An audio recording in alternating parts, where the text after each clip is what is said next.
In a Mac computer, you'll see these traditional Mac icons and title bars. But I'm running a program for virtualization to create virtual computers called VMware Fusion. So with VMware Fusion and also with VirtualBox, another program, there are 3 programs, you can run computers on top of your existing system. For example, here I have a virtual computer. I'm inside Mac. You'll see here this traditional Mac. But I have a little window here that mimics a virtual computer. And inside that computer, we are running Windows, or in this case, the Windows installation. So you'll see I can click through it. I can start the installation, and it is running as if it is a virtual computer.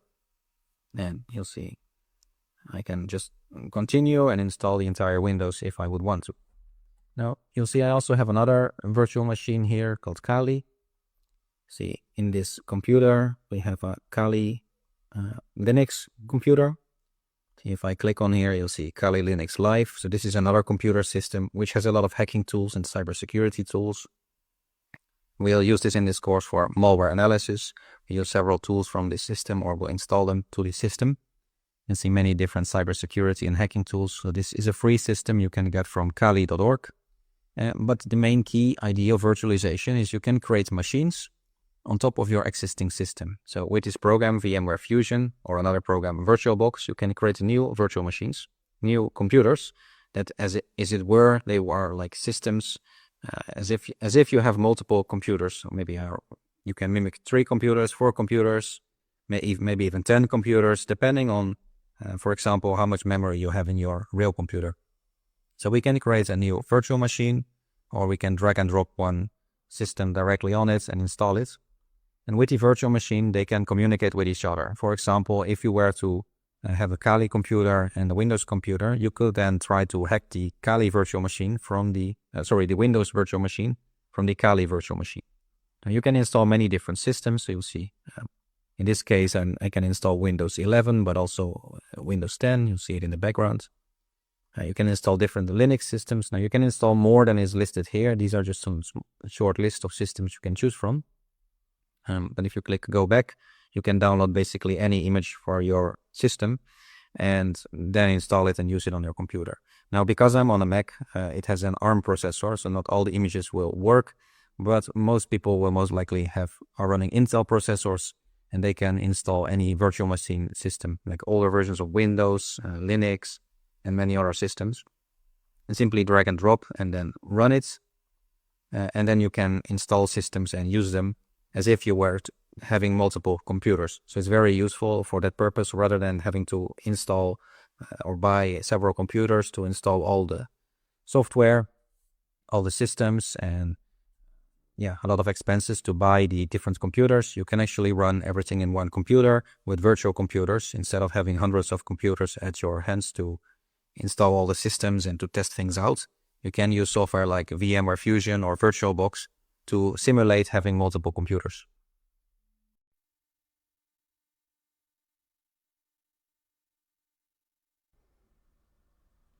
Hello and welcome to the course. In this course, you'll learn about Java. It lets you search for patterns and text inside files, and you can use this to detect malware. So, of course, the first step in malware analysis is finding that you have malware at all. And Java can really help you with that by finding suspicious patterns, for example, using a combination of Windows functions or just suspicious text in itself. Like, for example, maybe there is some text in the executable that asks for Bitcoin, for a payment in Bitcoin. So then you know, okay, that executable is probably suspicious because Windows programs shouldn't ask you to pay Bitcoin.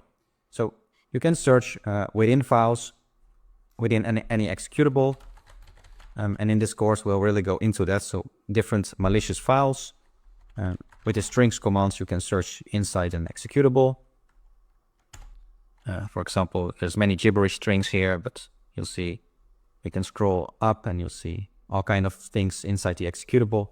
And then we can define Java rules to detect suspicious executables, so to detect Windows malware. So we'll go into it step by step, first by covering Java rules, and then we'll actually do that on some real-world malware. Instead of just theoretical, it will have a real-world component where we analyze real-world malware to see can we detect them with our own Java rules? And it's a step-by-step process. So when you do this, make sure you don't do it on your regular computer that you use for all your work or all your study. Make sure you do it on another computer that you don't use for anything, or if you must, then you do it in a live VM that you wipe after you restart it. But ideally, do it on a computer you don't use at all, that doesn't have any of your data, because you don't want to accidentally run some malware and then struggle with that. However, of course, this technology, it doesn't work just on malware. You can also analyze regular Windows applications that are not malicious, and then you don't have any risk either. So depends on you, but I recommend doing everything on a separate computer, or if you must, inside a VM, live VM, where that malware won't actually affect your own computer.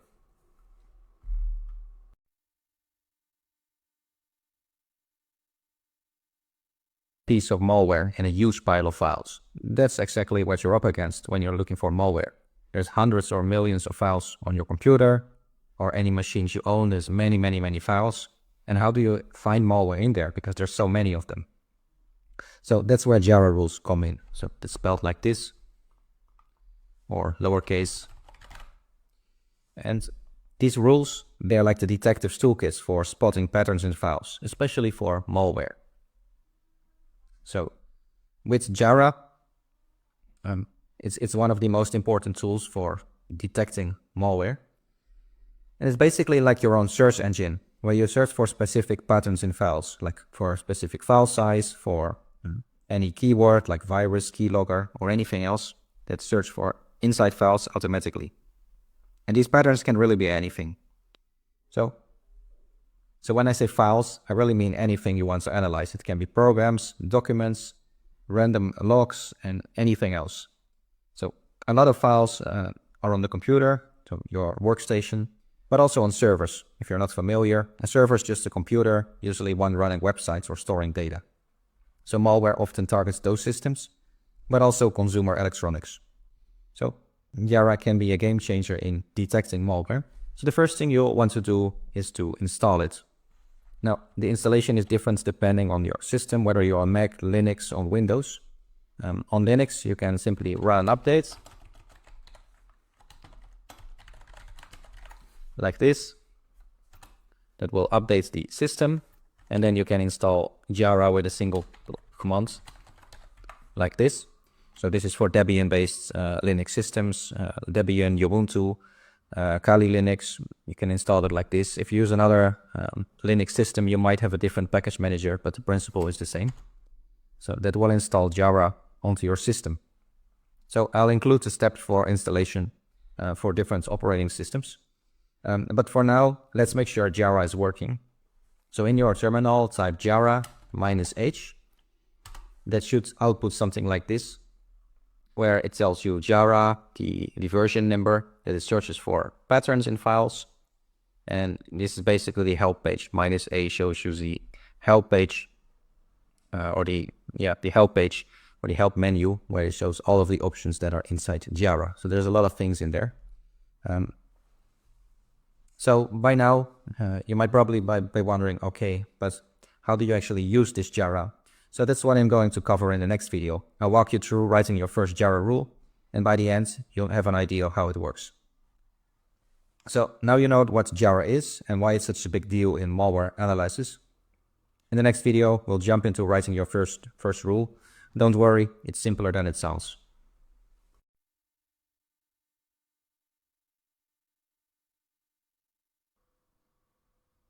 All right, it's time to get hands-on. Writing your first Java rule might sound a bit intimidating, but it's actually really simple.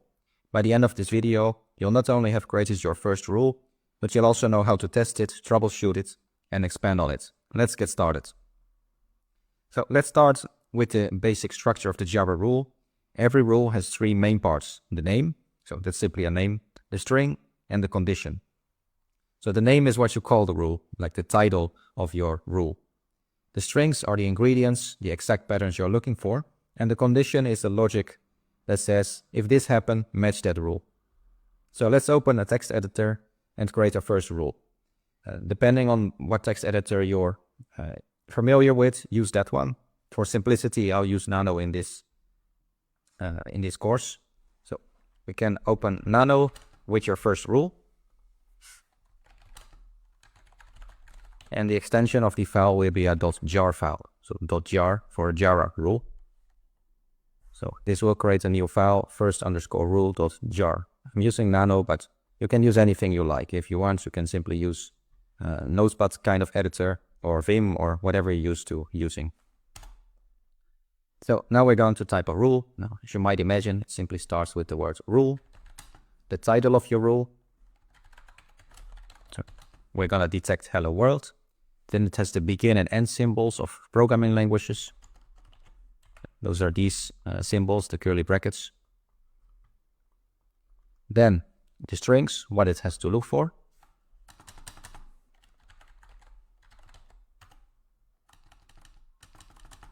So we're going to look for the text hello world.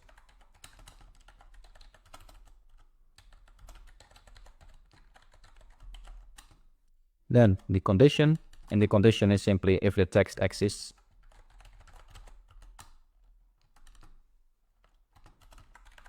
So this is the entire rule that simply looks for the words hello world inside any file. And that's why the condition is simply text. So you'll see this gets stored into text. And then if that text exists, then it should tell us. So then let's break it down quickly. The rule keywords is the start of every Java rule. Then we have the name, detect hello. Under the strings, this is what it has to look for. And then we have the condition that says if the rule matches, or the rule matches, if it finds the text, which is this one, in the file. So we're going to save it, press Ctrl O to save, hit enter, and then press Ctrl X to quit. We're back in the Linux terminal. So now we need to test this with an actual file. We can create some files to test. For example, we can create a file with hello world inside the file. So we could create a file in this way.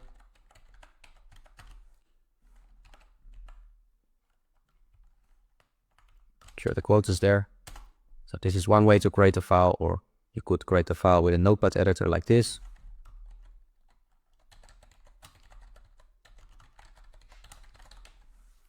So this is another file. Let's save it.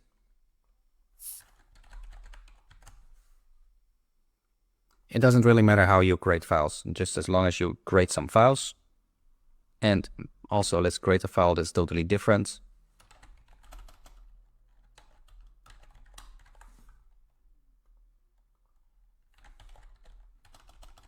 Let's call it file 3. So we created 3 different test files. And now we're going to actually check those files. So we're going to use the Jara rule and see on those files. So we type Jara with the name of our rule. Remember, first_rule. This is the file name for our rule. And then the file name we want to test. So file 1. Hit enter. And you'll see that didn't match anything. You can do the same for file 2. And you'll see it detected in file 2. And let's also do for file 3. And it didn't detect anything for file 3. So let's figure out why that is.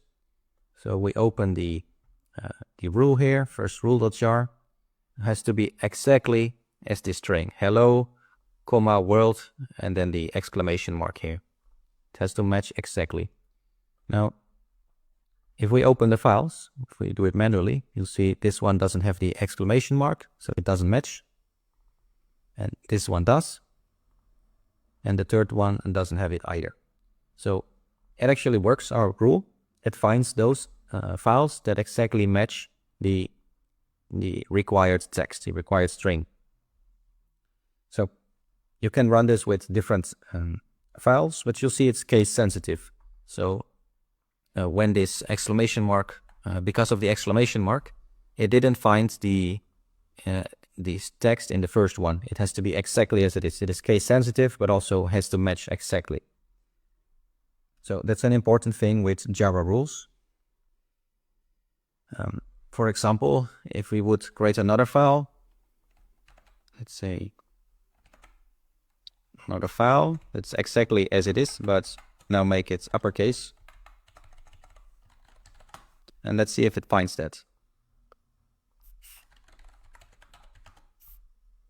So we run it, file 4, and you'll see it doesn't detect it. So Java is case sensitive. Now there is a way around it. It's by typing no case at the end. So then it ignores the uppercase, lowercase, and so on. So let's run it again with the last file. And you see now it detects it. So now it detects lowercase and uppercase. It doesn't matter if, like in the second file, it is spelled like this, if it's spelled like this, or even if we create a new file with lowercase.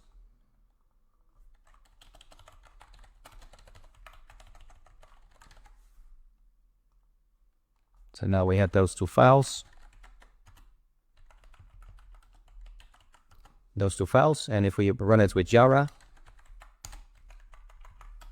you'll see it detects it both in both files. It doesn't care whether it's uppercase or whether it's lowercase. In both cases, it will detect it. So now it matches. So this is super useful when you're dealing with patterns that might show up in different formats.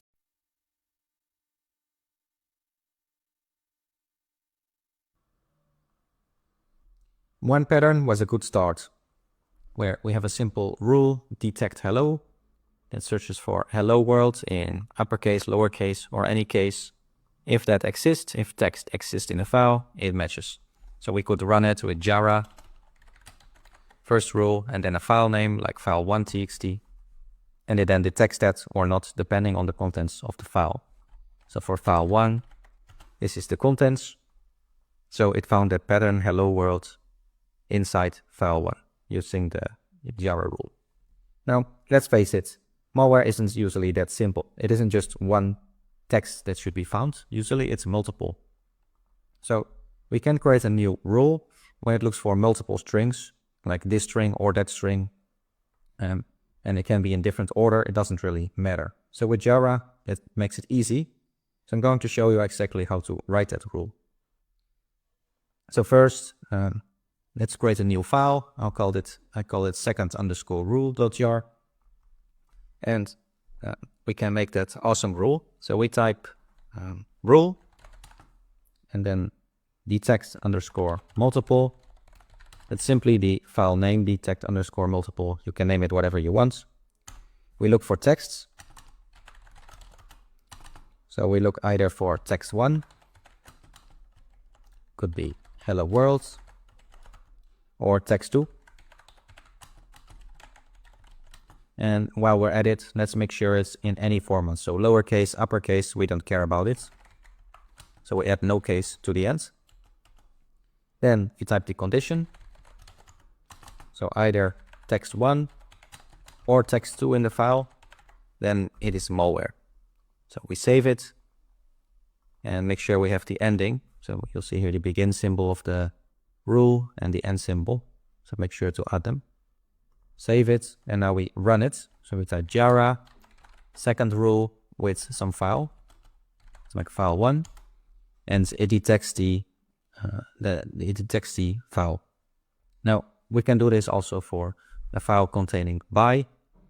So let's create a new file. I'm gonna save it. Let's call it file10.txt. Let's see if our rule works. So on file10.txt, and it detected that as well. So pretty cool, right? It can detect different patterns. It doesn't have to be only one type of text. It can be multiple kind of text that you're looking for in a file. So it can be that it's either or the file. So it can be either hello world or by that appears in the file, because we define or here. But this is not the only keyword we can use. It can also be and. So we could have a rule. Let's name it third rule.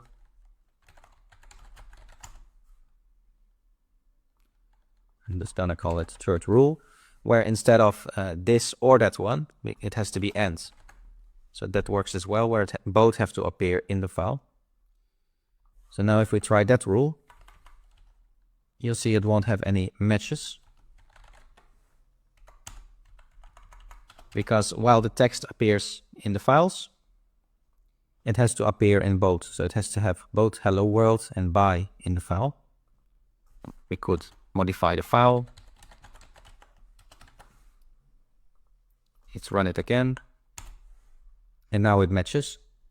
Because in the rule we strictly defined both text1 and text2 have to appear in the file. It doesn't matter uppercase, lowercase, but it has to appear. And if it doesn't match.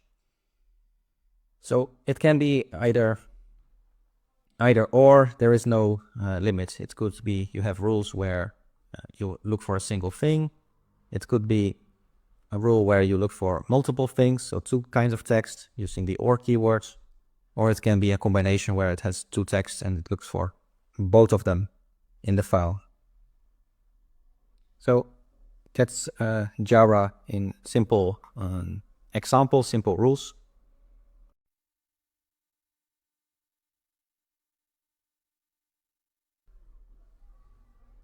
We have some real-world malware in the downloads folder. If I open the downloads folder, you'll see two files here, an executable and another one, two malicious files. And so far, we have been searching for text inside files. For example, we would search for patterns.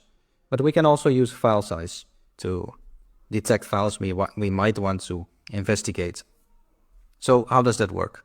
Well, we simply create a new rule, and the rule could be check size, where we define a condition, and the condition being that the file size is smaller than, for example, 10 megabytes.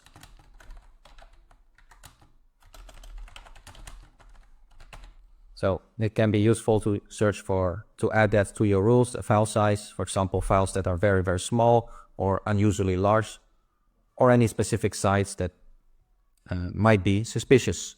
So I'm gonna save this rule. You'll see I called it check size.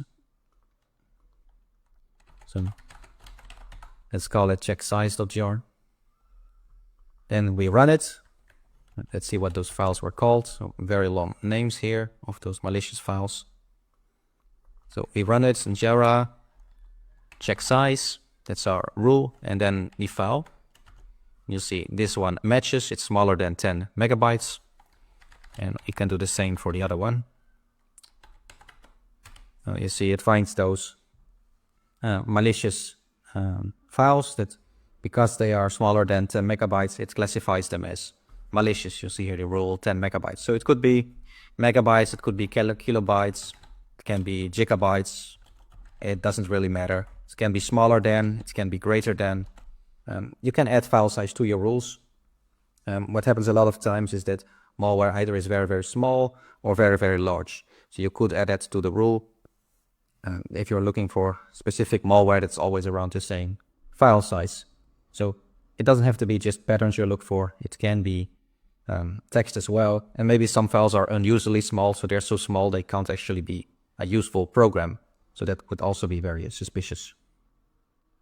So yeah, it's a cool trick that you can use when you can add file size to your Java files. So besides looking for text patterns, you can use size as a feature to detect malware.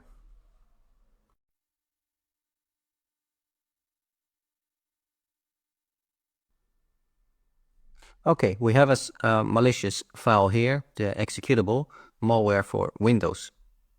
So what we can do, we can create our own Java rule to detect this type of malware. So first, with Java, we know that we can look for patterns for text. So let's first take a look, search for text inside this executable. So we go to the downloads folder. Then you'll see I have that malicious file here. And I can simply look at what kind of text is inside this file by typing strings. And then the file name, which is a very long file name. But that's the malicious executable. So with strings, we can look inside the inside the executable file, and it will output any kind of text that's inside that file. Make sure it's strings. You'll see it finds all of this text inside the malicious software, inside the malware. So many different things are in here. You see they are using SSL, which is often for encrypted connections. So that might be suspicious for a file. You'll see some other information here. See if we scroll up, you can look at all this information. You'll see they request privileges.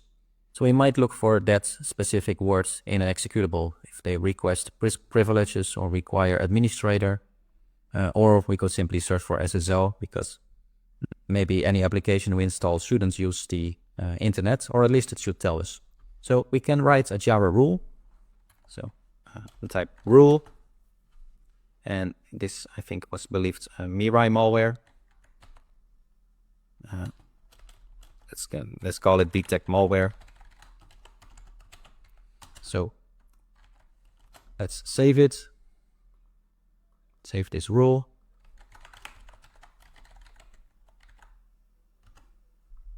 And we type strings. So the condition we might be interested in if it has, if it asks requested privileges. Another text we are interested in is if it has require administrator in it. And we might add no case. We don't really care about lowercase or uppercase.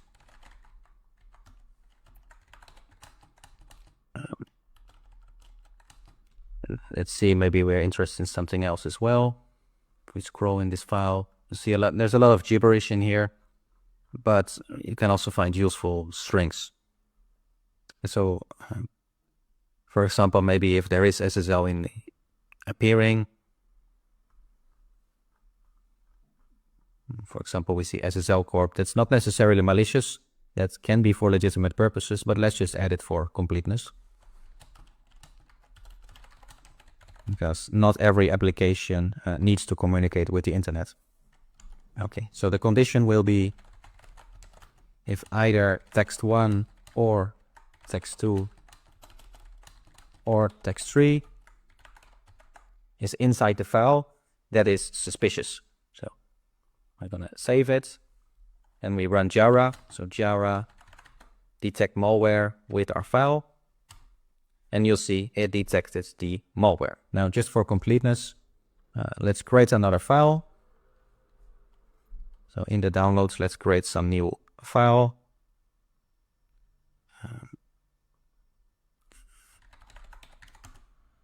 So test.exe, just to verify that this actually works. So we type Jara detect malware with test.exe. You see it doesn't detect it. Test.exe is an empty file, so it's not malicious.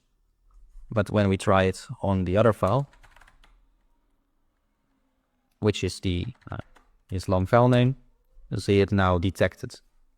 Now now it detects malicious software if any of these appears in the file. So that's where sometimes virus scanners, they detect malware that's not malicious because it might find some pattern that's legitimate. For example, maybe there's a program that really needs administrator access for legitimate purposes. However, this would detect malicious malware that, for example, any executable now that asks for privileges for administrator access, it would detect those kind of software. So it filters down or it gives you an indication whether an executable is potentially malicious.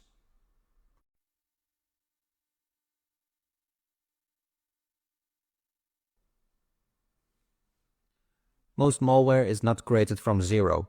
Malware often use default Windows API, default Windows functions. So by searching for common strings that in Windows API or common strings in Windows library, we can find out or we can detect a lot of malware. So in this session, we'll focus on that. We'll focus on rule that identify malware that uses those Windows API. So on the downloads folder, I have lots of malware files. So if I go to downloads, you'll see many different malware files. All are malicious executable, recently created by people around the world. So we're going to try and detect those. And so how do we do that? Well, we'll create a Java rule. So we'll type rule, and I might give it some name like detect or Windows. I'm just going to call it Windows, but you can call it anything you want. And I'm going to save it. So windows.jar.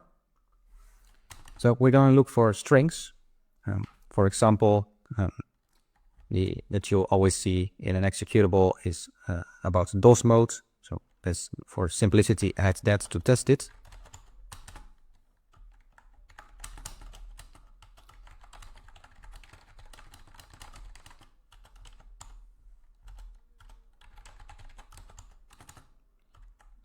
Okay, so we have a simple test rule, and let's see if we can run Java on the entire folder.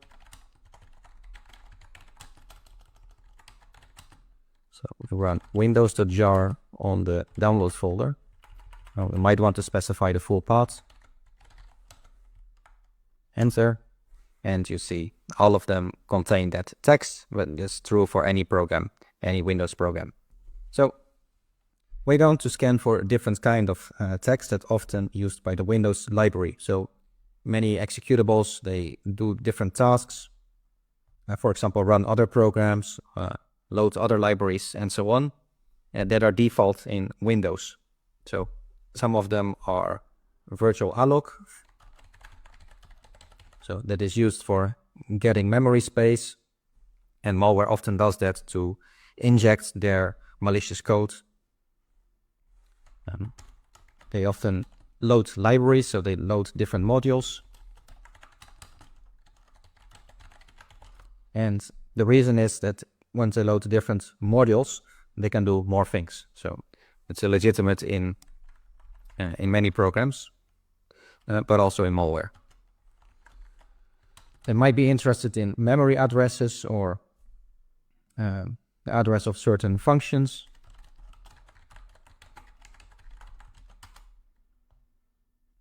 And especially malware, they often try to create new processes. So they might want to start command line or PowerShell for executing malicious commands.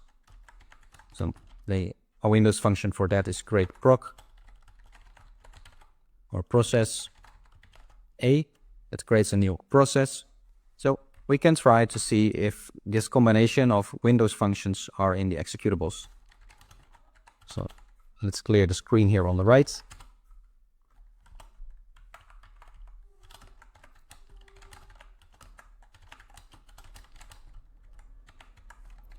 So if the combination of these Windows functions are loaded, that could indicate malicious behavior, because it means it wants to allocate memory, usually for injecting malicious code, wants to load different modules, it wants to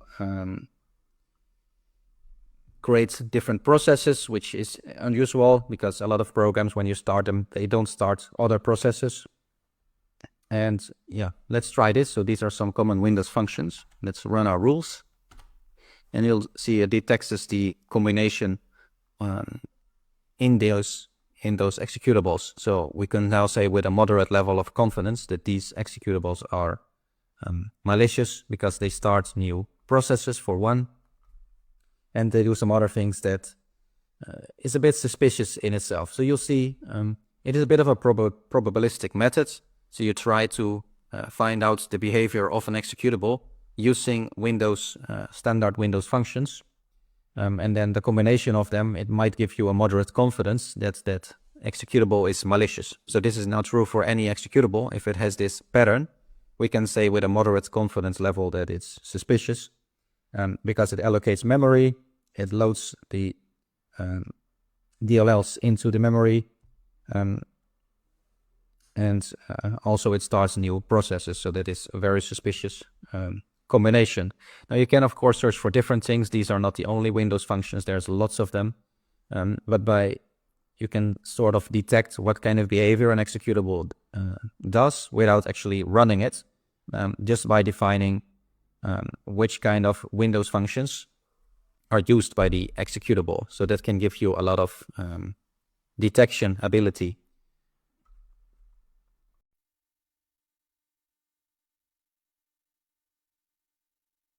In this video, we'll look at some of the basics for files with Linux. We'll look at some actual malware samples. So we have a folder malware samples with some Windows malware in this folder. So it's super important to understand these file basics because it helps you figure out what malware is and what it might do. So first we'll open a terminal. I can right click and open terminal here. Then I'm directly in the folder. You'll see desktop malware sample. Or alternatively, open a terminal on the left top and enter the folder where you have your malware, or files for that matter. So first thing we can do is simply check in the terminal which files we have in this folder. And we can do that by typing ls, and you'll see the same 3 files that we see in the GUI. So those are the same 3 files. To get some details, we can type ls-l, gives you some details, the file size, the owner of the file, the time and date, and some general, like, is the file executable? So you'll see here that these don't have executable permissions. There's no X in here for executable, just read and write. So by looking at this output, you can see the file permissions, the user, the group, the file size, and some other general information. So you might wonder, why does this matter? Well, often malware comes with unusual timestamps or file sizes. So the file might be super tiny, but claims to be a program. So that would be suspicious. There's a command we can use to quickly check the file type. So if the file really is the file it's supposed to be, you can do that by typing file and then the name of the file. For example, the first file name, and then press enter.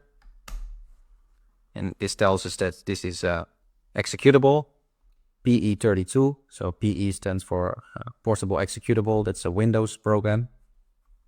It tells us it's a graphical program for the Intel processor for Windows, and it has 11 sections. 11 sections is suspicious. Usually there are 4 to 6 sections. We cannot do the same thing with the others. So get that file. It's the second file. And you'll see this one has 8 sections, still suspicious, a high number of sections. We also see this is an executable for the Intel processor. And you can do this with any file you have, any file you suspect or any file you have. And this tells you the information. For example, this file has 10 sections. That is suspicious in itself. Normal programs have 4 to 6 sections. 10 is really unusual, or 11. So that's how you already have like one indicator where you can see, okay, that's really suspicious, the number of sections in the file. So every executable in Windows has different sections. If it's more than 8, it's usually suspicious. So this works for access. It also works for other file types. So if you have a DLL or any file, you can check the file type if it is a Windows executable or some other type of file. For example, maybe you have some images or videos, and these videos actually, they change the icon and make it look like a program. So with file, you can quickly check, is it a Windows executable or something else? Now we can analyze the file a bit further, or any of the files, by typing the stat command. So we type stat with one of the files and press enter.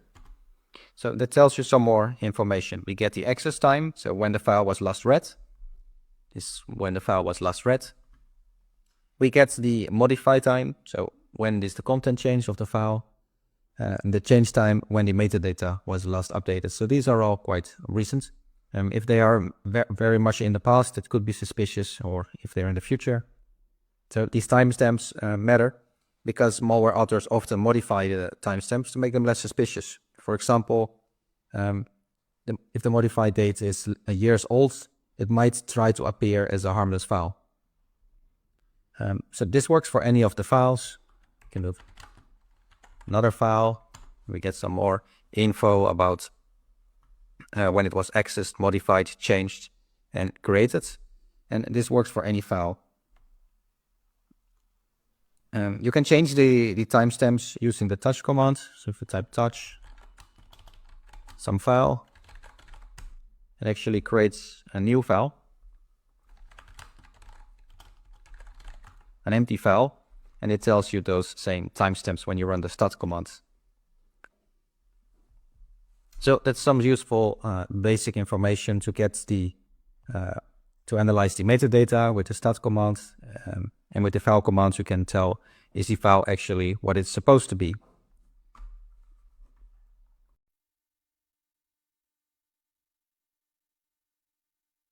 All right, let's talk about file hashes. We have some files here, sample 1, 2, and 3, some malware executables, and every file has a unique fingerprint. Just like every human has a unique fingerprint, every file has a unique fingerprint.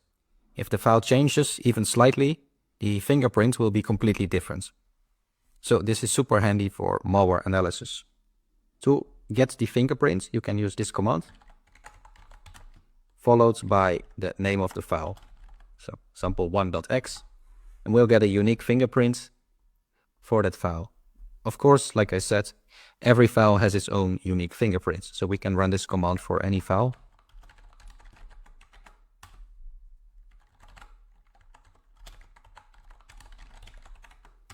And they have different fingerprints. So these completely different fingerprints for each file. For sample 1, it has this fingerprint, sample 2, this one, sample 3, this fingerprint.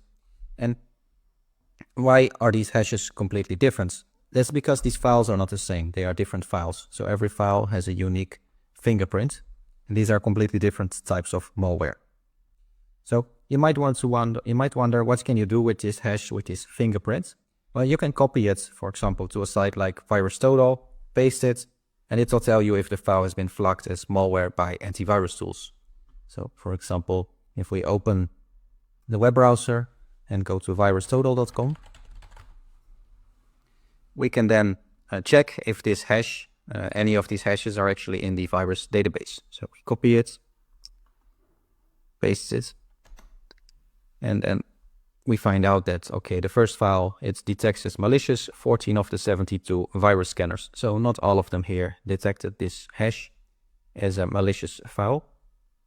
And that's common with the virus scanners. They are not like deterministic in the sense that they might detect some of the malware, but not all of it, depending on how many hashes, how many of these fingerprints they know. So let's try with the second one. We paste the hash. For this one, we find only 9 of the 72 virus scanners finds it. And we can do it also with the third one. And in this case, 18 of them find it. So when you use a virus scanner, it doesn't mean that all the viruses get detected. Some of these virus scanners are better than others. You'll see some of them detected this particular malware, but then there's a lot of them that don't detect it. So it's important to keep that in mind. So now we know the fingerprints of the files, and we also have some general information on virustotal.com. We can find out which virus scanners detected, and we also can get some details about the file. You'll find a lot of details here. You'll find out when it was first created and which websites it may or may not connect to, what internet addresses it's associated with. So this malware is connected to addresses in the US. And you can find a lot of different information on virustotal.com simply by using a digital fingerprint, simply by using a hash. So the hash, it's very important. Now, hashes are not just for these executable. So if we create some file, let's say we open Notepad and we create some file. Let's say we open a new tab here, and we save this file. We call file1.txt, and then we make only one slight change. Let's say we change this E to a 3. And we save it as file2.txt. You see that slight change. And we go to that folder. We can now calculate the hash for both files. and you'll see they have completely different hashes because only one character in the file is different. That generates a completely new fingerprint. So if I were to change that 3 back to a E, if I save it and calculate it, you'll see the hash is now the same as the first file. So by changing only one character in the file, you change the fingerprint, the hash completely. And so if the malware author would update the malware and change only one character, the hash is no longer the same or might not be in the database. So it does work, these hashes, to find database, to find viruses, but it's not foolproof because only one little change and the hash is completely different. But you see, we did find some of them with the virus total. So it is worth it to calculate these hashes and find out are they malicious or not, or at least by the known virus vendors.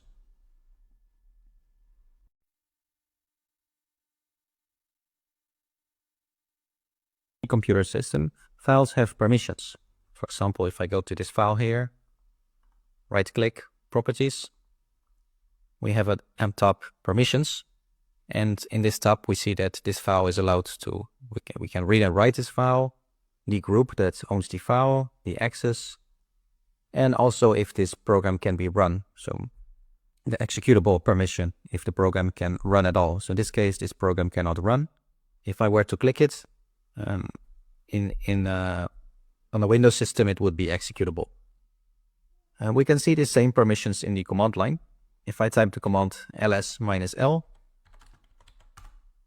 you see it will tell us for each file, so sample 1, 2, and 3, the permissions. So that is this first line.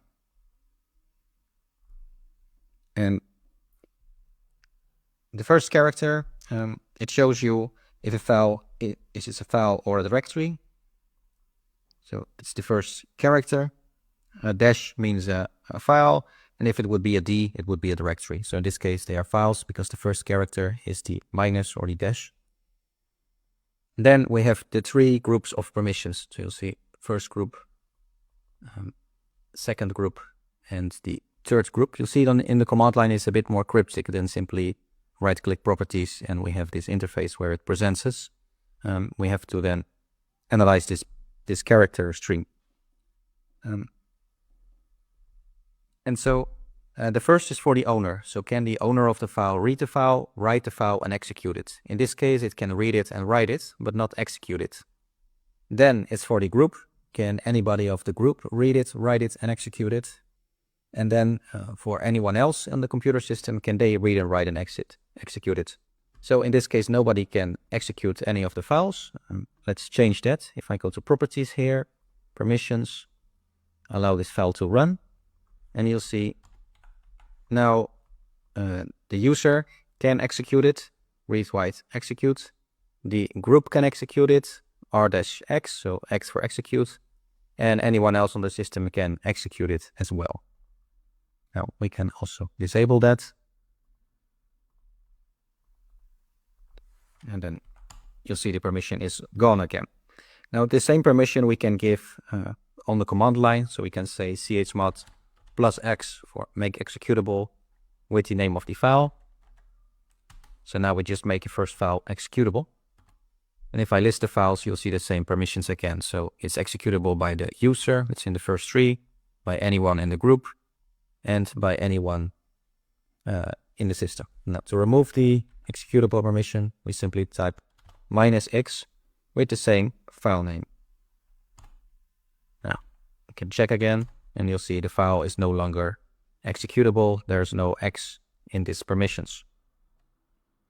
And we can also delete all the permissions. So if we say chmod 000 sample1 txt or exe, and then check the permissions, you'll see this file has no permission. It cannot be read, it cannot be written, and it cannot be executed. So we can change that again, either with the properties, or we can give some permissions to the file. So you can see now we gave some permissions back to the file. It's executable, which most likely you don't want in the case of malware. We can remove that permission, and it's no longer executable. So This about permissions in files, whether they can be read, written, or executed. You saw that you can use these numeric permissions, which are a bit more cryptic, but you can also simply say chmod plus X for executable, plus R for readable, or W for writable. So let's say we do that for sample 1. And now we see it's writable for the user and the group. And maybe we don't want it to be readable. For example, -R. Now it's no longer readable by anyone. So depending on which permissions do you want on your files, you can add that. For example, make them readable, writable, but maybe not executable because we're talking about malware. So with chmod, you can change these permissions, or alternatively, you can right-click properties and in permissions change the permissions of the file.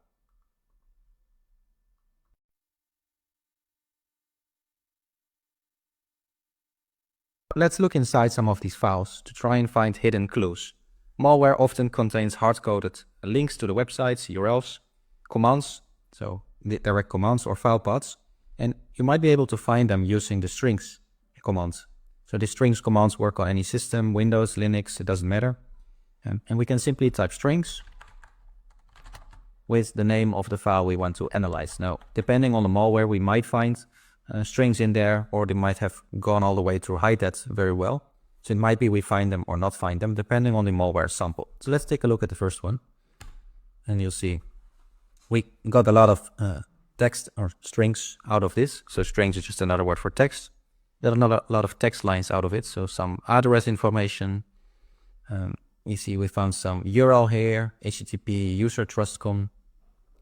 You see there's also a lot of gibberish here. That's just the reality. When you do malware analysis, you might find a lot of gibberish. We find some addresses here. Find which systems this software is supposed to run on. So all the way up to Windows 10. And you might want here some permissions, looks like, request privileges. And we can browse through this file to try to find more clues. Now we can do this for any file you have. You can try to find any URLs or IP addresses, suspicious file paths, or maybe commands and keywords that are inside the file. For example, let's try it with the second file. And this one, it seems more cryptic. Now, if you want, you can go through step by step. If you add less to it, and then press enter, then you can go through step by step by pressing spacebar, going through all the text strings that it can find in the file. Now, depending on the malware type, you might find useful information or not. Well, let's try the same with the third file we have.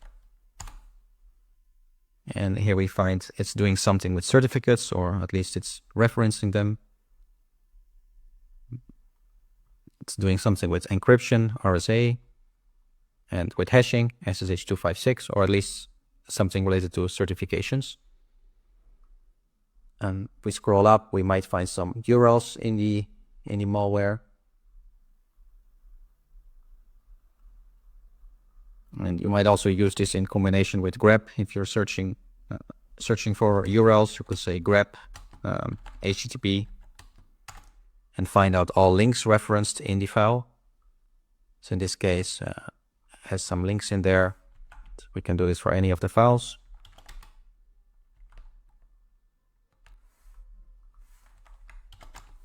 And see, we can find some of the links it's referencing. Now, it might be that there is something in there like maliciousSite.com or something else, then that would be a big red flag. So instead of doing all of this in the terminal, you might prefer that to do it in your favorite text editor, whether it's Notepad, Sublime Text, Vim, or whatever it is that you're using. And so we could do that by calling the strings function and then the greater than symbol that will push all of the outputs into a file. So we still need to specify which file name do we want. We can say sample1. We could name it .txt. Then we have a text file with all of the strings in there that you can open with your favorite text editor. So then might be a bit more easy to analyze and find the things that you want. So that's using the greater than symbol in the command. you can forward all of the outputs into the file you want.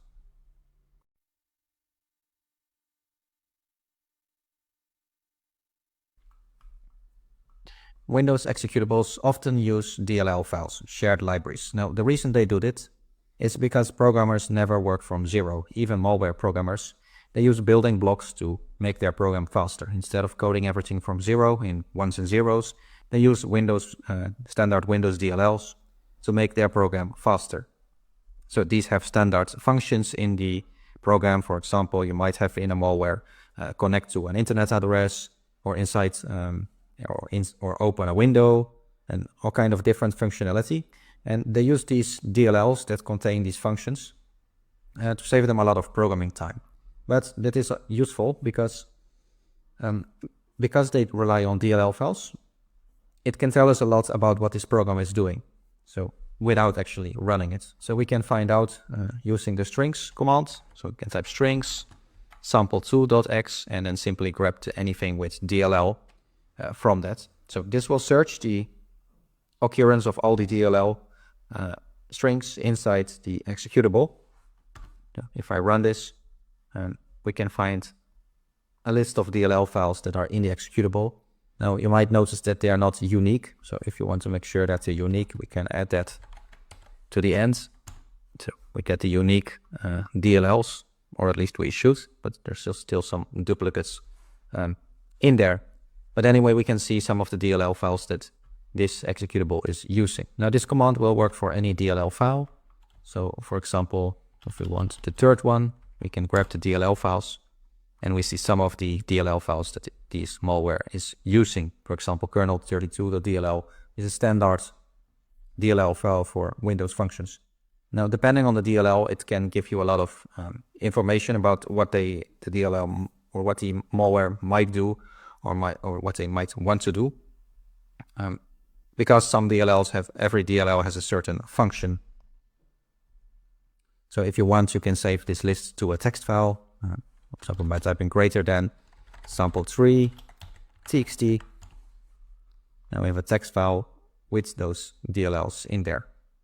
And later on in the course, you'll learn how to also see which functions are being used by the program, which functions they want to load from these DLL files, to give you a better idea about what this malware is doing.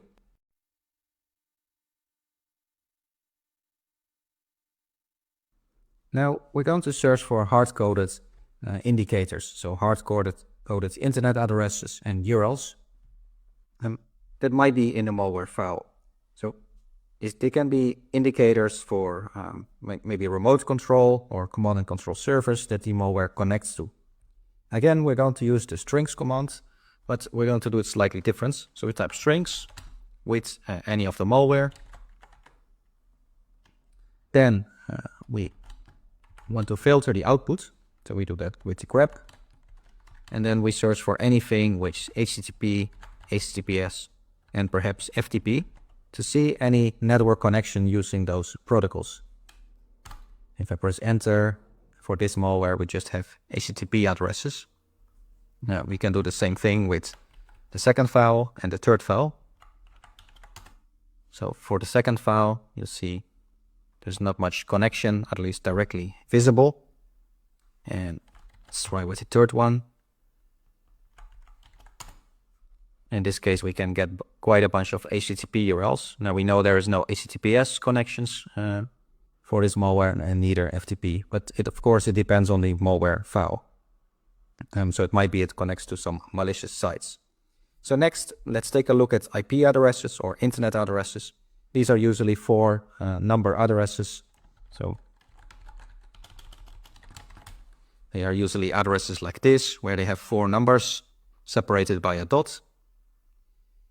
That would be an internet address or an IP address. So we can find them as well using a grep. So a slightly more complicated command. So we type strings, let's say sample1. Again, we use grep. So we want numbers from 0 to 9, and we want 3 of them, followed by a dot. Then again, So this command will be slightly different. And then the same thing again. So we need that 4 times because it's an IP address. And then add the end quote. So this will search for IP addresses inside the first sample. Finds just one address, which is the local host address. Can do the same for the second one.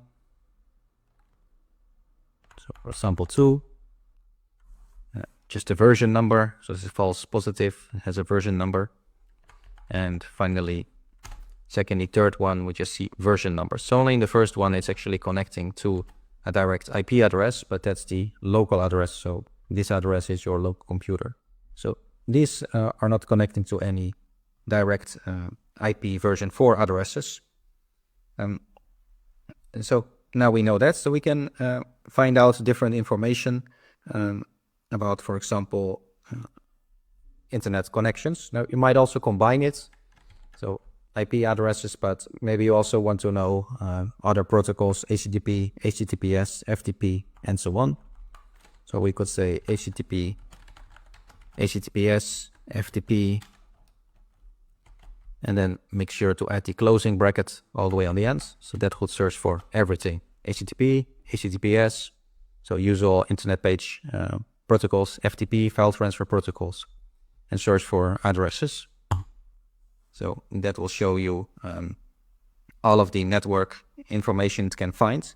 Now, it's very important to find network information because a lot of malware connects to the internet in one way or another, for example, for remote control or for other purposes.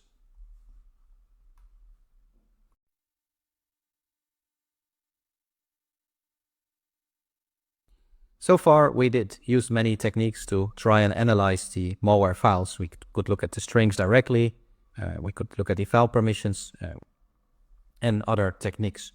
So malware creators, they don't really like that. They try to hide what they're doing. So they often pack the malware. So you might sometimes create a zip file or RAR file to compress a file or multiple files to send them over the internet. Well, malware creators sometimes do something similar called packing. So packing is used to compress the executables, making them harder to analyze. So we can actually try to check if some of these malware are packed using UPX.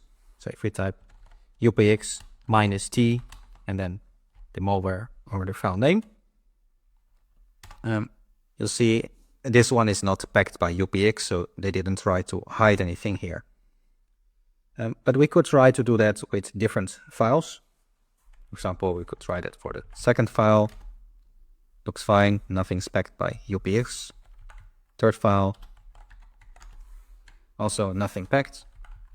However, with the fourth one, we actually see that this file, it can't unpack it, but at the same time, the message is not the same. So something suspicious is here going on. It tells you that this file is maybe modified, hacked, or protected. So that gives you an indication that, okay, there's something suspicious in the file. So it might be that it's packed, in this case, not by UPX. Of course, there's different technologies to pack or compress the malware, but it will tell you that, yeah, it is suspicious in this case. So it might be that this is actual malware, which it is. So we can find out some more information. So we could try to say ls-lh and then sample4.x. And we see the size of the file name. So if the file is large and then at the same time it's not readable, then it would be very suspicious. We could try to take a look with strings. And in this case, we only find gibberish in this file. Because it is compressed, because it is packed. So that's something malware creators try to do to prevent someone analyzing the malware. So you see we can only find gibberish in there. So that's another indication that this malware. So this string is actually standard, it cannot be changed. But if we go through this file, we can't find any URLs or any DLLs or any text data for that matter. Because they compress it as a way to stop the analysis of the malware. So some malware creators do that. It's something to keep in mind.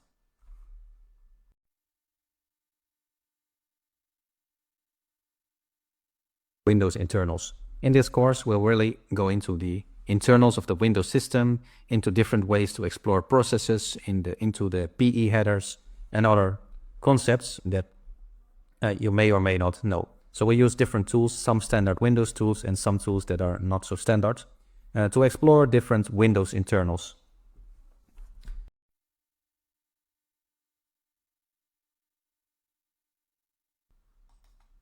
A process is what happens when you run a program on your computer. So we actually have a process manager. If we search here go to search bar and type taskman, you'll see task manager, Windows app. And this shows you all the running processes. So I made it full screen and you'll see we have different processes running in the computer right now. So a process is a program running in the computer, a program in motion. While a program is just a file sitting on the disk, it doesn't do anything. So a process, it uses the computer's resources, like the memory, the processor, the disk, the network, depending on the type of process. Let's see, we have some statistics here. It's using the processes, it uses memory, it's using the disk drive, and it might also use internet depending on the program. So all these processes, they can use the computer's resources. Sometimes a program has multiple processes. For example, if you use Edge, Microsoft Edge, or Google Chrome, or any other browser, the tabs usually have their own process. So rather than the program being one process, they have multiple processes. So sometimes a program can have multiple processes, depending on the type of program. So processes always use some memory space. This way you'll see memory, they always use processor. And optionally, they use disk space or the network, but it depends on the computer. So why does this matter? Processes are essential to how computers work. So every task you perform on your machine, it involves processes, whether it's background tasks. So these are all processes running in the background that you might not notice otherwise. Whether standard Windows processes or processes you start yourself, like, for example, if we start any program like Notepad, then you'll see the app appearing. It has its own process, which uses the computer's resources.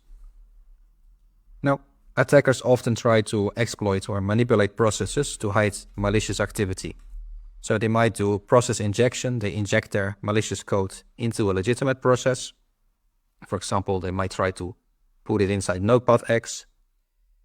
They might try to replace legitimate programs with a malicious one so that it looks legitimate, but it's actually malicious code. Process hollowing or masquerading. So they rename the malicious process to look like the safe one. For example, notepad.x could be replaced with another notepad.x that has malicious code. So that's process masquerading. Or it could be simply replacing some codes in a process. There are different ways attackers manipulate systems. So this is one way to observe processes with Task Manager. It's quite simple, but it's not the only one, and it's not necessarily the tool that gives you the most information. To go to Task Manager, you can always just type Taskman or Task Manager in your toolbar, and you'll find Task Manager. An alternative way to open it is press Ctrl-Alt-Delete and go to Task Manager.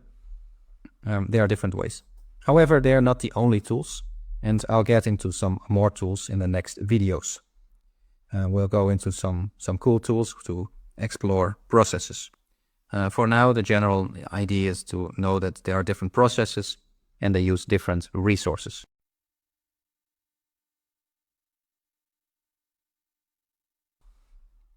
Task Manager isn't the only way you can see processes.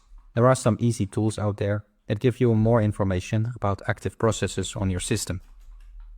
You can get these for free from the internet, from Microsoft. If you search for sys internals, you can get tools that give you more information about your system. So if you go to the page, you can see this sys internals page. And then if you scroll down, you'll see two programs. the Process Explorer and the Process Monitor, or Procmon. You see here Process Explorer and Procmon. So let's open Procmon. Then click Download. Takes a second or so to load. Then open and either extract it to somewhere on your computer or double click Run. And you'll be able to view all your processes in detail. So click OK, and you'll see now we have all the processes running on this computer, including Procmon itself. You'll see the time of the day it started, the operation, so what things is it doing, the name here, the process ID. Every process has its own unique identifier, PID. You'll see the path in the registry and some details. Okay. If I make this wider, you'll see some details. So you can find all the processes here, and you see a program can have multiple processes. So you'll see here this Procmon creates different processes as well as this one. And it's a very long list of all the processes running on the computer. So let's start, for example, some program like Paint. So we started Paint, or it should be starting in the background. There we go. Paint started as a process started. We should see a Paint process in Procmon. Now, with this long list, we don't immediately see it. So one way to find it is, of course, scrolling through this very long list. Now, you can imagine that takes quite a long time. So what you might do instead is search for it. So you can click Find and then type Paint. And then it will search through all the processes for Paint. Now, as you see, this also takes some moment, but it might be faster than scrolling through your entire list of processes that are running on your system. Depending on your system, there can be a lot of processes or fewer. It really depends on which Windows are you running. Are you running Windows 11, Windows 10, or a newer version? So here we found one Paint, but it's not the right one. You'll see Explorer.x, so this is not what we were looking for. And we can continue searching, and it didn't find it. So what we might do instead is use a technique called filter. So if we click Filter and click Filter, we might say the process name contains Paint. Add, click Apply, and then click OK. So now we only have the processes that have the process name with Paint in it. So everything Paint related. So we see now just Paint and all the details about it. So you'll see the process name, the process ID, some details about what it does. So it started, it loaded an image, loads another image, did something with the register. So you'll see all the operations Paint is doing or did in the background. And this filter is a great way to quickly search in the list. So you can filter on name, but also, for example, on the result, or even date. So by clicking filter, now we selected, for example, that Paint.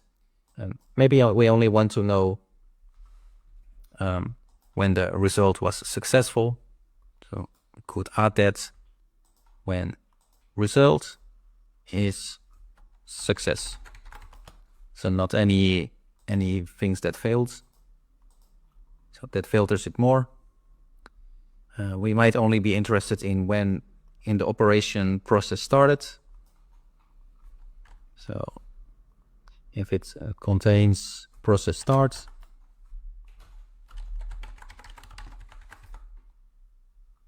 we add it, click apply, and now we only see the process where it started. So we only started it once, so that's why we see it.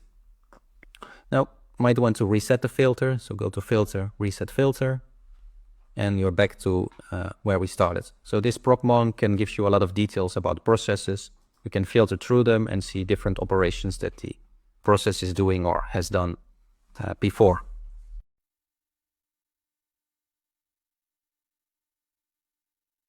Another tool is Process Explorer. It's more advanced than the default task manager. Has many different colors and a nice interface. So if you search for Process Explorer on Microsoft.com, you'll find the button to download Process Explorer. Then once you download it, you can run it and you get a graphical interface with all the processes. That looks slightly different than the one you saw before because it uses colors to show related processes. For example, we see here related ones. Has a tree, so you can expand and make it smaller. For example, here edge, you'll see they're all in purple. So you can see more details where you can open them and close them. You see there it has different threads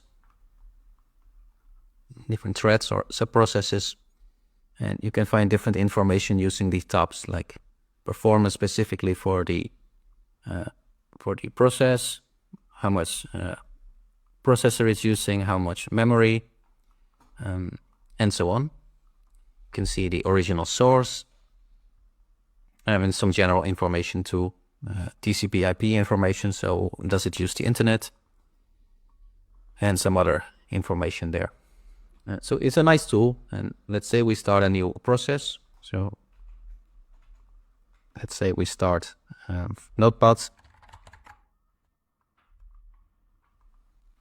You'll see notepad.x appear here as its own process. You'll see the process ID here and how much resources it's using. So it's not using any processor here, and it is using some resources. If you double click, you'll get some information that you saw before.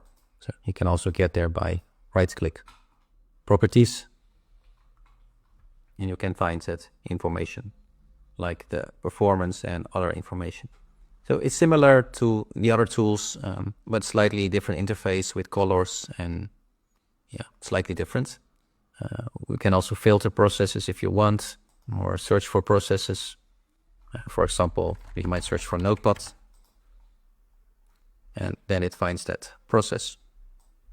Then for that specific process, we can get some details. So you see here at the bottom, we have some details. You see all these DLL files.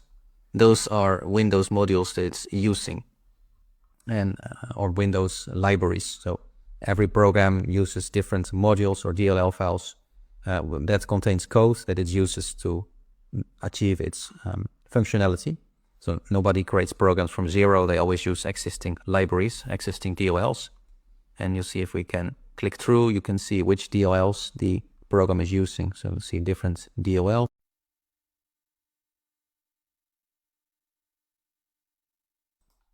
When a program runs, it might load one or more DLLs to handle specific tasks. For example, a photo editor might use a DLL to handle image operations. A media player, any video player, might load a DLL to decode video files. So DLLs are like little building blocks that has different functions that a program can use, and multiple programs can use the same DLL. It's a way to save time. You can simply use the module with the different functionality, and then you don't have to code that yourself. The programmer can just load existing things without having to rewrite or reinvent the wheel. So those are DLL files where that's stored. We have a little program here, dependency walker, and we can open any program here. So let's say we search for Notepad or any other program. It doesn't really matter, but let's say we open Notepad, and this program is called dependency walker. So it will tell you which DLLs it is using in the background.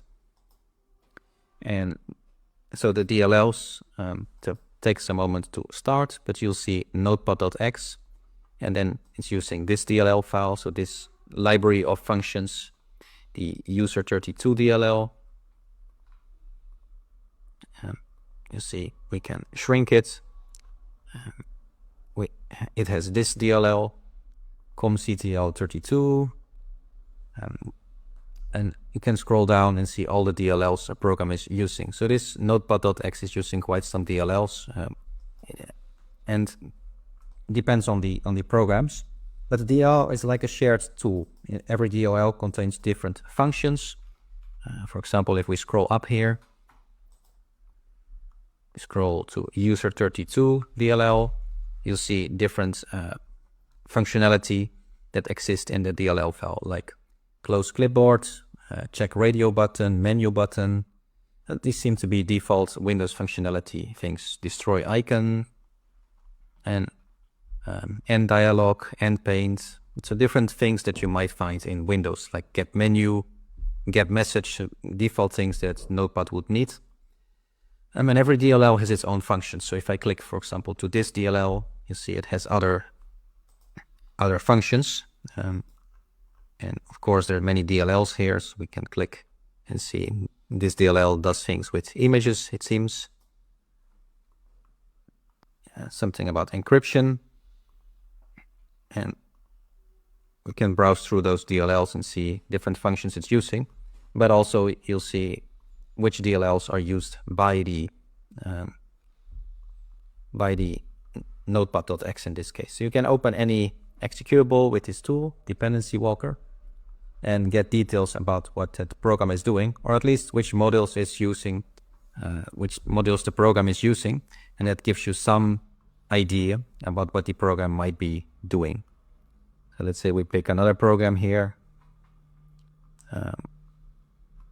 It can be any program, but let's say MS Info 32. Say we open that program, it will load, and then you'll get an idea about all the DLLs it's using, or the program is using, and the different functions. So you see this one is using different DLLs. So it's using this DLL. If we go to the list, find this one. It's also standard Windows 1 kernel 32 and has these default functions in it. And you can browse through it and find different DLLs that the program is using, and also the functions. So it's showing you here, here, all the functions that are inside the DLL that it might use. So this is a nice way to explore. Dependency Walker is not included in Windows itself, but you can download it from the web. So if you go to dependencywalker.com, you can download it for free in the Windows computer, and you can then view the DLL files on the computer. So DLLs are important because it helps you, or it gives you a clearer picture of how Windows applications work. So most programmers, they use existing things. They use these DLL files, which contain different functions, to make their programs. So they're sort of building blocks for their program, so that they don't have to write everything themselves. That they take some DLL here with some functionality, some DLL there. They just collect everything together to make the program work. Rather than programming everything in machine language from zero, they use these DLLs to create their program. So it's a bit like Lego, where you take different parts, or if you were creating a car, you'd get the wheels from one place and maybe the doors from another, rather than doing everything from zero. So that's how most programmers work. They just take all these DLL files.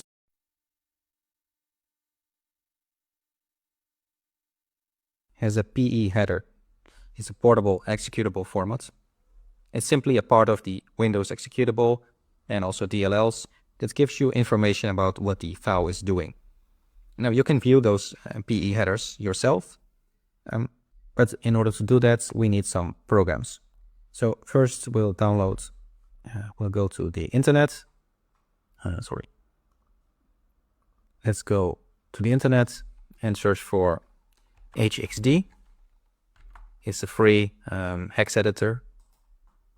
So if we download that, we can view the actual internals or read the internals of any file. So we can download it. And let's say we just want the English version. Okay, yeah. Let's go one back. The default version. Okay, let's download the German version, it's fine. So this takes a moment to load, and this is one of the tools you can use to open the executable files and to gather some information. So it takes a second to load. Another tool that actually will provide you more information is PE-Bear. So we can search for that as well. PE-Bear. Then we go to the top link and download PE-Bear from the internet. So both of these tools will help you to investigate the PE header. You see, we downloaded both files. So if we open the first one, once it's done downloading,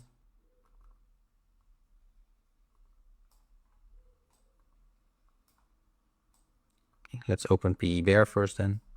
And PE-Bears gives you a lot of information about the executable. So let's say we open it, click run. This will start PE-Bear, and with this tool we'll be able to browse the Windows executable. So make sure you extract this first. Let's say we extract this. Click extract and say we put it on the desktop. Click extract. And now we can start PE-Bear. Takes a moment to start. And with this tool, we can actually investigate any executable, any header. So we click load PE. And in here, now let's open some executable that we have on the computer. So let's go to the program files, or wherever you have some programs. Let's say in Windows System 32, there is some default programs in there. We know because we open Notepad in the other file, but there's different programs. Doesn't really matter which one we open. Any executable or DLL, we can open it because it has a PE header. But for convenience, let's open Notepad. So it takes a moment to load, and you'll see now we loaded the PE header. So you'll see it has different components. It has the DOS header, and it tells you that this program cannot be run in DOS. So DOS is the old system in Windows, or before Windows, where it ran on the command line, different commands. But for backwards compatibility, it's often still in there. So it has some DOS parts that exist in all Windows and all executables. It has the NT headers. So for any Windows application, it has a unique signature, file header, optional header. You'll see all this cryptic code. So it's one of the tools that you have. And then you have these tabs at the bottom. We can get some general information, strings, tells you all the strings in the executable. You see different lines of text. You can find anything that is text-based, is extracted from there. And you can browse through these tabs. You'll find there's different sections. So there's a text section for just text, for data, and depending on the file, there's some for images and other data as well. It really depends on the type of executable. So there's different information stored in any Windows application, and you can browse through this, and you'll see here PE, so that's the PE header, and find some more information. The section header, every program consists of different sections, and overall it does provide you some information, but it is still a bit cryptic. Now the other tool, if it's completed with downloading, it is more primitive. So you can open any executable and it just shows the raw data. So if we load this, you'll see we need to manually install it.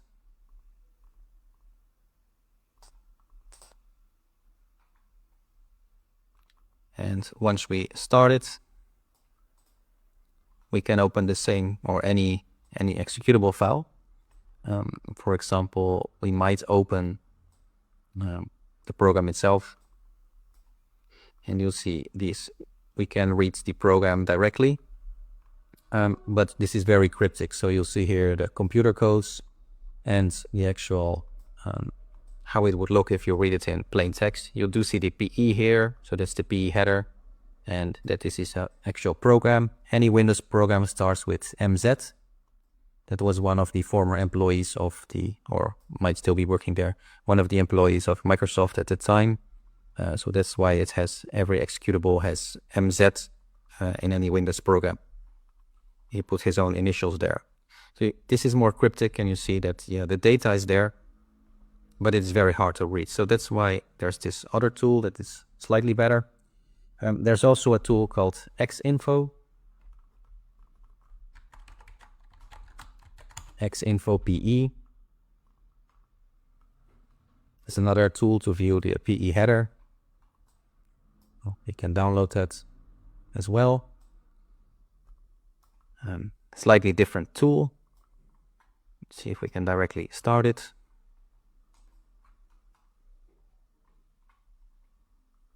So we'll take a moment. We want to run it. So it takes a moment to start. And before we start, we need to actually extract it. So let's extract it first. Takes a moment to extract. And then we can run this program.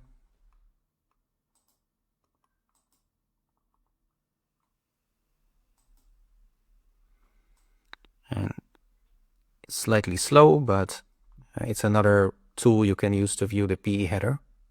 So you can see it looks slightly different. We can open the file or any file.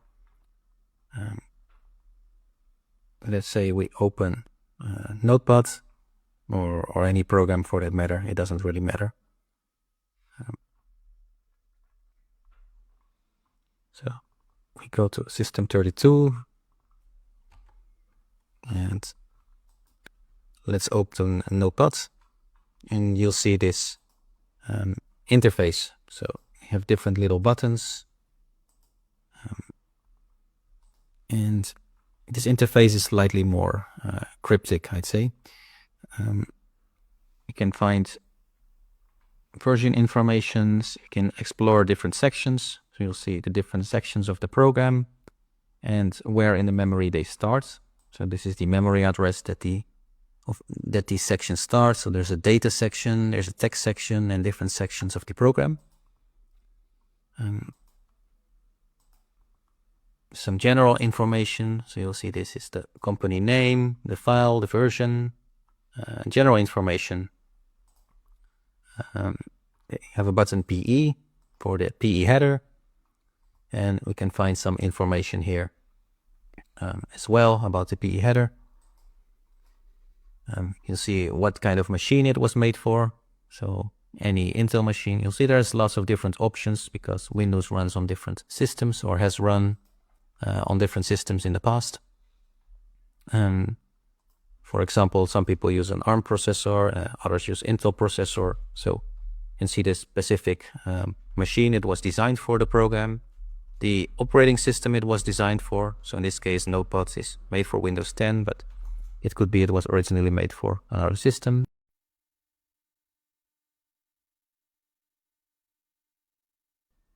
There's another way to get information about processes. So we can start a program called PowerShell. It's the Windows command line. If I search for PowerShell and start PowerShell, you'll get a command line interface. So it takes a moment to start. Here we go. It's starting Windows PowerShell. Then you can use a command called task list. Task list, you can use a command like this, and if we press enter, we see all the programs or all the processes on our computer and how much memory they use. So let's see, we get a command line list of all the processes running on the computer. You see this long list, and we'll see the name of the process ID, its unique identifier. Every process has a unique identifier. You'll see the type, so is it a service running as a service on Windows, or Is it from the console? We'll see the memory usage. So is it using a lot of memory or just a bit? You'll see it in kilobytes. For example, we see here that Edge, the Windows browser, is using a lot of memory. Now, if we start some new program, like let's say we start Paint or any program installed on Windows. So this can be any program you have on your Windows computer. Let's say I start Paint. So it takes a moment to start. And now that this is started, we should be able to find it in task list. So unlike the graphical interfaces, this doesn't automatically update. So you would have to run the command again. So let's see if we can clear the screen and run the task list program again. And now we should be able to find Paint in here. And you'll see here MS Paint. This is the process ID. It's all the way on top, but you'll see this column is process ID. Then the type of session. So is it part of the Windows system, a service, or a console, which means like user, run by a user if it's console. So MS Paint is run by a user. And you'll see this uses some memory. But we can immediately see that this uses less memory than, for example, this program. But more than for this program. So it depends. You see task list itself also uses some memory, but compared to Paint, like 10 times less. Now, task list is a command line program, so once it's started, it automatically closes. It gives you the output, so it's already gone from the memory usage. Now, you can add the flag -/v and then provide you with some extra columns. So if we scroll up, you'll see that we typed tasklet/v, so we have the image name, so what process is running, the ID, session name, memory usage, but also some other formats like status, is it running, did it stop, and so on. We'll see which user started the process and how much time it got from the computer time, and the title of the window. So if we scroll down, we should be able to find the paint.x. So paint.x here, and you'll see it's still running. That's true because it's still running here. And the user Windows. So the username on this computer is actually Windows. You'll see the username is Windows. That's the username but on your system it might show your actual username. And you'll see this is the window title, untitled. We also find PowerShell in here, so the PowerShell that we started, it's running, of course, because we're typing in it, we're looking at it. So task list is another way to view tasks quickly. If you like using the command line, you can use task list to see your processes, and you also get information like the memory usage in kilobytes in this case, the processor time, and so on. However, it is completely command line. So if you prefer graphical interfaces, you can use the other tools. If you prefer command line, you could use something like this.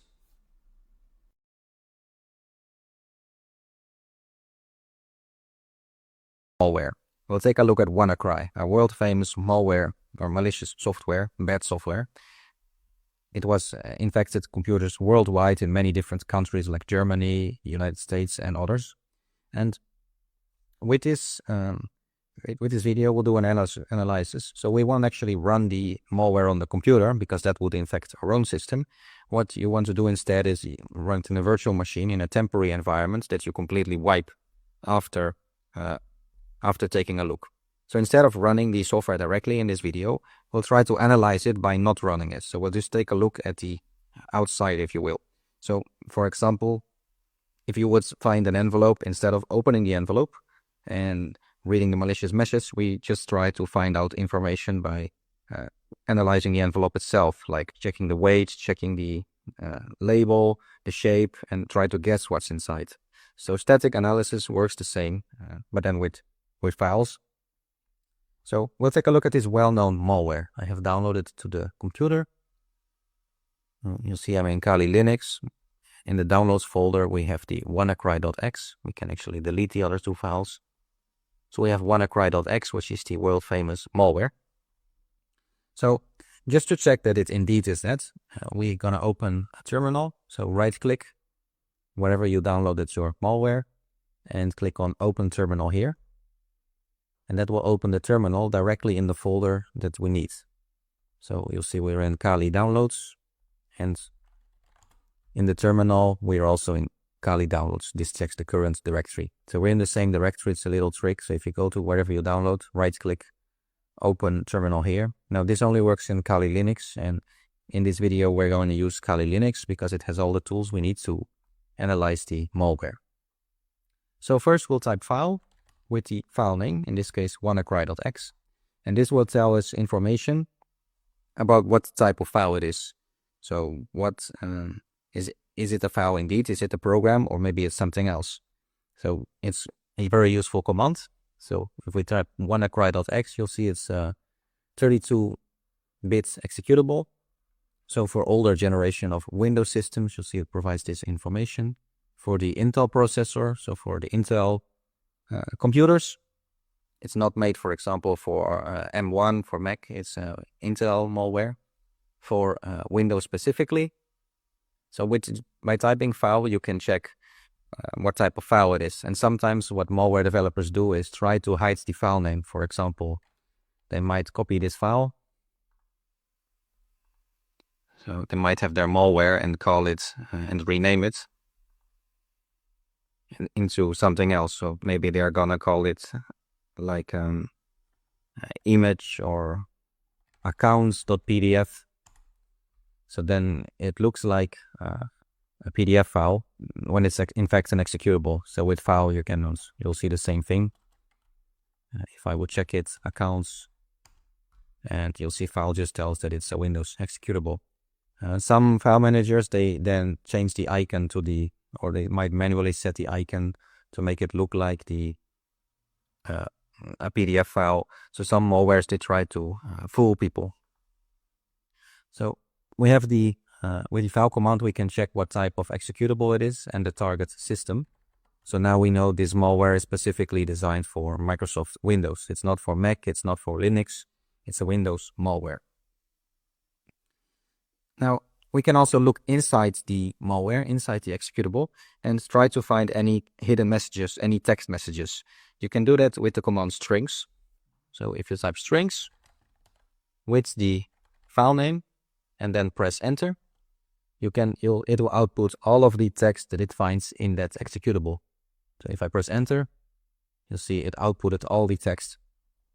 Lots and lots of text. Some of the text looks random, and other text, it can give you clues. For example, here we have some text that it says Windows 8, Windows 7, Windows Vista, Windows 10. So we have an idea what kind of systems this malware might run on. We'll see that it's really for Microsoft Windows, for 32-bit computers, so for older computers. And you'll see some executables here that it might use. And apparently it's multiple language. You see a lot of different languages here. With some gibberish. And this output can be really long. So if you look at the scroll bar on the right, you'll see this is really long output. So what you can do is actually look at it step by step. So instead of having all that in the terminal, you could say look at it step by step by adding pipe less. Then you can, let me close this window. You can browse through it with the space bar. So let's say you can press space and it just steps through it. Now, alternatively, you might want to save it into a text file. So you can do that by typing greater than, and then whatever your text file is named. Now we have the malware.txt file. So if we open the file explorer, you can go to the same folder and you'll see we have malware.txt. And if I double click on it, you'll see we have all of the same text outputs. We can then browse through it with a text editor. I see there's lots of gibberish, but also useful information. Like this program doesn't run in DOS, a very old system. And depending, it can do really a lot of analysis looking through all of the strings. Now we might be interested in what this program actually does. So we can get some idea of that by searching for Windows functions. So in Windows, there are some standard functions that can be useful. So we can search for them. So if we use the same strings, but then we type grep and search for get. So Windows has standard functions that start with get and set. and then we might get an idea about what the program does. So we search for get. So that's with this command, this simply outputs all of the text in the WannaCry.x, and then this filters for the word get. You'll see it does something with process, get exit process, directories, with files. So this is all about files. So it's doing a lot with files. And yeah, we can also search for sets. We find more things with files and directories. So you'll see that this WannaCry, it does a lot of things with files on the computer.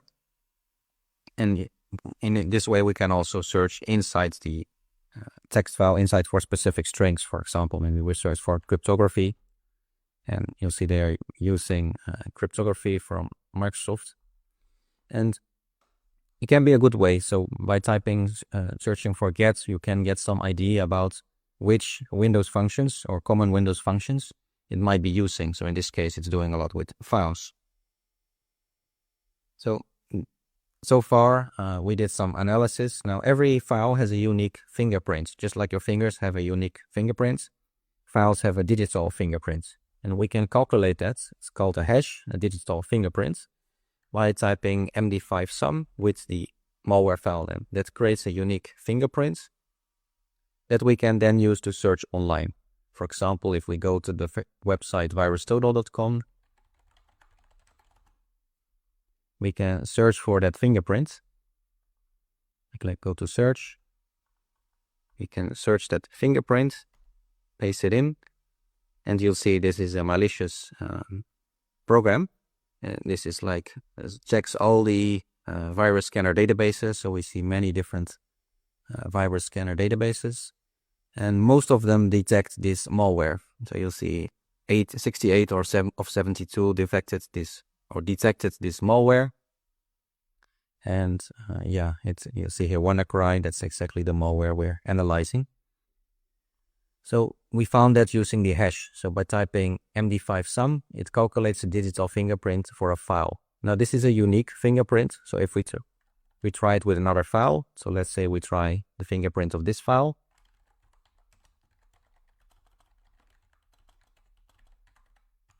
You'll see the fingerprint is completely different. So the fingerprint of this file, this is the fingerprint, but the fingerprint of this file is this. This one starts with 84C, and this one starts with 227. And the fingerprint is completely unique. So even if we make a tiny change in the file, the fingerprint will completely change. So let's say I open that malware txt, and I add some nonsense here, or I change some letters. Save it, and then I check it again, the same file, and you'll see the fingerprint completely changed. So even changing one letter in a text file, it completely changes the digital fingerprints. The digital fingerprint is unique for a file, and you can use that to search virus databases like virustotal.com. So virustotal.com, search, then copy and paste your fingerprints. So in this case, the WannaCry.x. Copy and paste the fingerprint. And you'll see the scan for all of these database vendors. So far, you learned how to check the file with the command file. You could check what type of file it is, what type of system it targets. We could search for a hidden text using the strings commands, and also search within the file for specific strings, like if it's using specific Windows functions. And we also were able to calculate digital fingerprints using the MD5 sum commands. So these are the first steps, or your first step into analyzing malware, where we just do static analysis, which means we don't run the malware, but we analyze it just from the file's properties.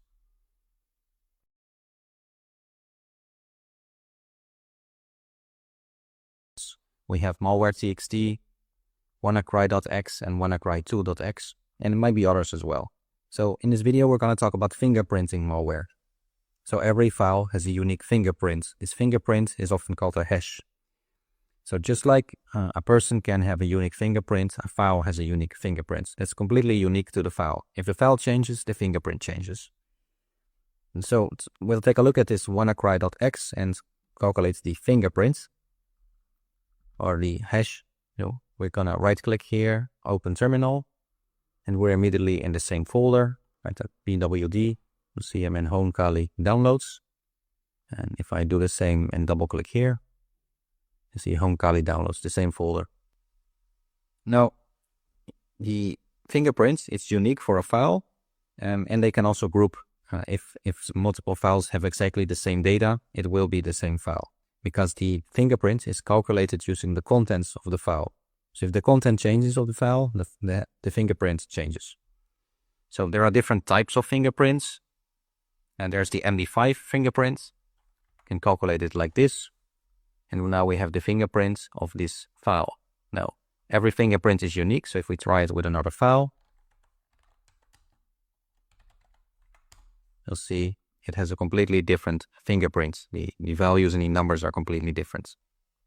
Now, I said there are different types of fingerprints, so there's different programs that calculate fingerprints, and they do it in different ways, but the principle is the same. So these programs all calculate the fingerprints. It is unique for the file, but because they use different methods, the fingerprints are different. So there's the MD5 method, there's the SSH one sum, or the SSH fingerprint.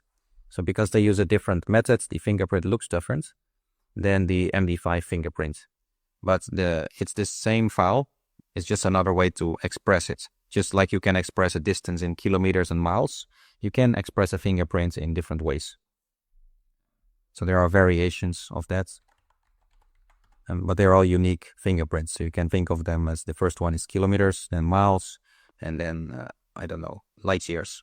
So different ways, but they are unique for the file. So if I try it with another file, so let's say we calculate for the first file, and then for another file,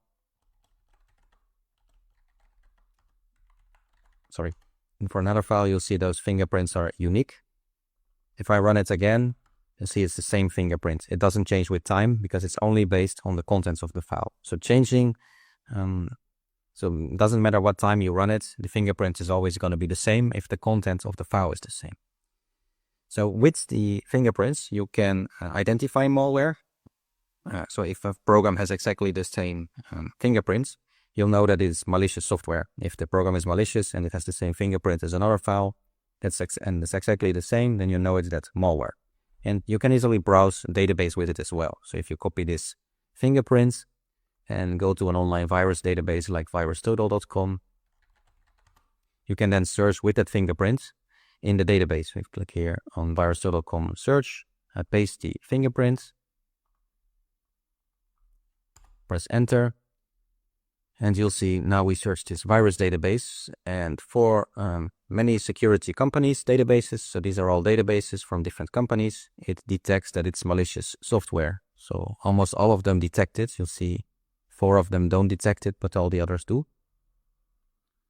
So that is the 2 things you can do with the hashes here, with the digital fingerprints. But what about the situation where we have 2 programs that are almost identical but slightly different?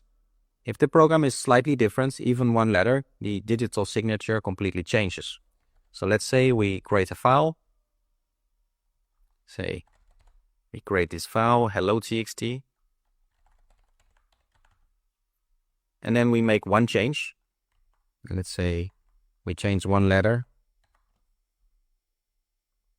save it as another file, and we open that folder. So if we open a terminal, we have the hello2.txt and the hello.txt, which are only 1 letter difference. You'll see it calculates the fingerprints for both files, but now the fingerprints are completely different. Now that can be a problem for malware, for bad software, malicious software, because if we have 2 programs that are exactly the same, but only 1 letter difference, then with the fingerprints, it would be very difficult to find only 1 tiny change that the malware creator does, 1 letter change, and then it won't be able to find it in the virus database. So for that situation, there's a thing called fuzzy hashes or fuzzy fingerprints. So instead of having the exact match, it tries to break files into pieces or chunks. and then it checks for similar parts. So even if two files then are slightly different, which is here the case, WannaCry.x and WannaCry2.x, the fuzzy search can still find them. So how do we do that? We open a terminal, right-click, open terminal. Now you might need to install it manually, so sudo apt-get update. This takes a moment, this command, and then sudo apt install ssdeep. This is the fuzzy finder program. And then we are in the downloads directory where it has these executables. Then we can type ssdeep with the flags and then the asterisk and press enter. And you'll see it found the WannaCry are exactly the same or 99% similar. So even a tiny change here was detected because it uses fuzzy hashing instead of directly matching the hashes identical. So this is a way that you can find files that are almost the same, where that trick where the malware creator just copies the file and changes one letter, it won't stop detecting it. So to wrap it up, hashes are digital fingerprints for files. There's normal file hashes like MD5, SSH1 that uniquely identify a file. But to find malware, sometimes you need to use fuzzy hashing, where it breaks it into parts and then matches those parts. So ssdeep does it by default. And then when we search for all the files in the folder, it can find hashes that are almost the same, but slightly different.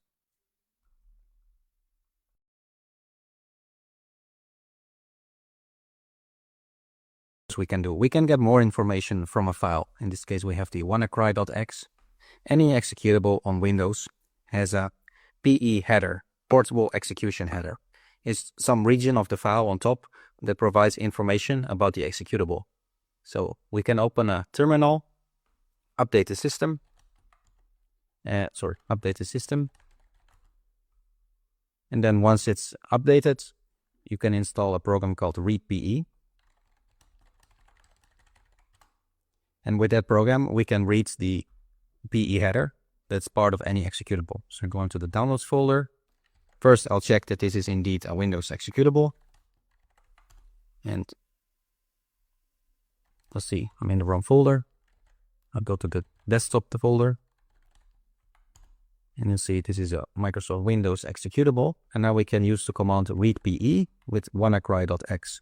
That's how we can read the header that's part of any Windows executable. So you'll see a lot of command line output. And I'll scroll a bit higher here to the top. You'll see we first start with a DOS header. This tells you that it's a Windows program. It tells you that it's a Windows executable. Then it tells you PE header with a signature. That tells you indeed this is a valid PE file. It is a Windows program.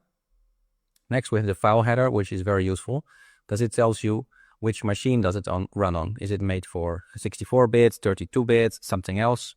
In this case, it's made for an Intel 386, so that's a 32-bit Intel machine.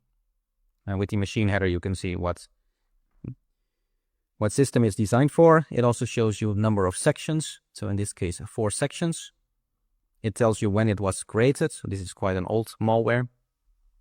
And some other information there. There's the optional header. It provides some other information. Let's see, a lot of information is here in the optional header. And this tells you about text. It has different sections. So text section, that's the actual program code. Data section are variables. Sometimes it has an RC section with for icons and embedded files. In this case, it doesn't have that. So by reading the headers, the PE header, you can find information about any executable without actually running it. You can see a lot of different information. And in this case, we use this command line tool. You can see also which Windows function it may use, like get file here, create file, read file, and so on. So that tells you a lot about what the program might be doing. You see a lot of file things it's interacting with, creating directory. And you can analyze the program a bit like this in the sense that you can see which modules it's using or which DLL files, libraries, because programmers almost never write things from scratch. They use existing libraries. So they use different libraries here, file read, file write, file close, and so on. So you can get a lot of information from malware by checking the PE headers to see which libraries it's using, which functions it's using, what type of machines is it made for, when is it made, and so on. So this is all a command line tool. Now there are alternative programs that are graphical like DID or PE view on Windows. With PE view on Windows, you have the same information, but you can browse through it with a graphical information.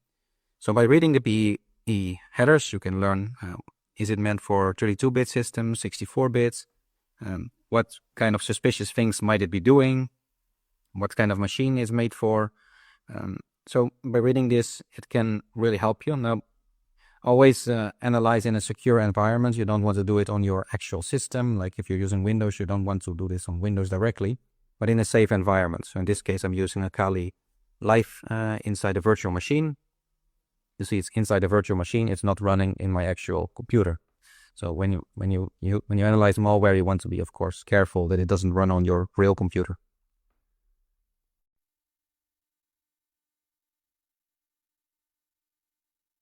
In this module, we'll take a look at indicators of compromise. We'll take a look at if we can find any clues of if there is malware on the computer, any kind of signals. So that's an indicator of compromise, often shortened as IOC. And we'll go over different things. So we'll go over finding file hashes, we go over network connections, and running processes, and other IOC things that might indicate that there's something wrong with the computer. It could be malware, files detected on your computer, or maybe there are suspicious network connections or other signals that there is something malicious going on in the computer.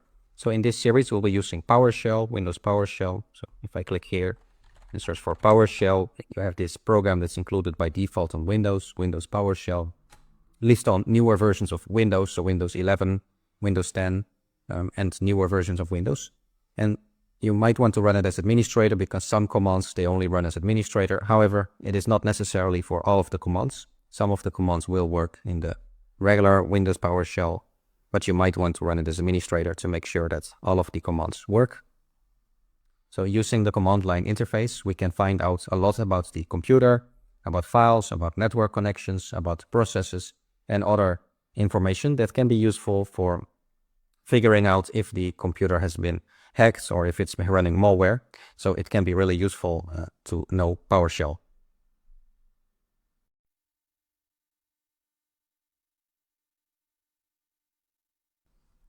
We're going to talk about one of the easiest and most useful ways to find indicators of compromise, or IOCs, using PowerShell. So these are hashes, file hashes. A hash is like a fingerprint for files, and just like every person has a unique fingerprint, every file has a unique hash. So they are important because they help you find or identify files. So let's look at an example. First, we'll open PowerShell. See, it's this command line interface, PowerShell. It's literally PowerShell, like this. You can open it as administrator if you want. Sometimes that's better. But for now, I just open it as a regular user. And let's actually find some executable file. Let's say in the downloads folder. See if we have any executables. So this lists the file in the folders, but because we say .exe, we only get the executables. So we find some executable here. Now, what you can do now is to calculate the file hash, so the unique fingerprint of that file. PowerShell makes that super easy. You don't need to download any tools. You can do it directly with a command. And that command is get file hash, and then minus path, and then the name of the file. So in this case, it's this file name. And once I press enter, we get the unique fingerprint for that file, the unique hash. This is the unique hash. You'll see here SSH256. That's because of the format of the hash, so the type of fingerprints. There are different formats in computing, but this is the most common one and also the default one in Windows. So this will give you the SSH256 hash for this file, which is this one. And this works for any file. So if we do it for another file, let's see which files we have here. For example, processmonitor.zip or processexplorer.zip. You see, we get a completely different hash for that file because the fingerprint is unique for every file. So if we try it for the other file, you'll see the fingerprint. It's another fingerprint for this file. So this is the actual hash or fingerprint. Now, let's say you want another algorithm. You don't want this SSH256, but you want another type of fingerprint. And you can simply say -algorithm and then specify which fingerprint you want. For example, there is the outdated MD5 or SSH1. And you see we get a very different fingerprint. You'll see in that system fingerprints were much shorter. So it's the same file, but using another algorithm, another program to calculate the fingerprints, and that calculates shorter fingerprints. Now there are many of such programs. So we have MD5, we have SSH1, they are older fingerprint systems. So for most cases you want to use SSH256 and for very long fingerprints for your files. So you might wonder, why are these hashes important at all? And what is with these different systems, MD5, SSH1, and so on? For modern analysis, they always use SSH256. So the other systems are actually older. And that is because SSH256 right now is the most reliable. It helps you compare files. So if two files have the same hash, you know they are exactly the same. For example, if we go to the downloads folder, and we clear the screen here, and let's say we take that executable and simply copy it, but maybe with another name.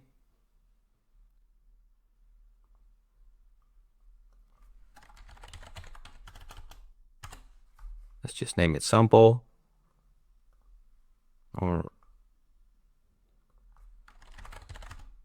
So we have the same file, but we renamed it. And now we can simply find that using the terminal. So we search for the executables. Then we calculate the hash of both files. And you'll see the hash for both files is exactly the same. That's because even though they have a different file name, the contents of the file is the same. So it looks at the actual contents of the file to see, to compare files in this case, to compare the hashes. But if the contents is different, so any other file, let's say the Process Explorer one, let's see you get a completely different hash. So it doesn't depend on the file name, but the contents of the file. Now, that means that if you have a virus or malware file and someone would copy it and rename it, it can still find it because it uses the same hash. For example, if you go to virustotal.com, you can paste such a hash and it will tell you if it is in that virus database, if it is malicious or not. So we go to virustotal.com and here we can search and copy the hash, and it will tell you if it is in the database or not. So in this case, this file has no matches, so no virus database actually knows of that file. So now you know how to calculate hashes in PowerShell. You can try it with different files on your computer to practice.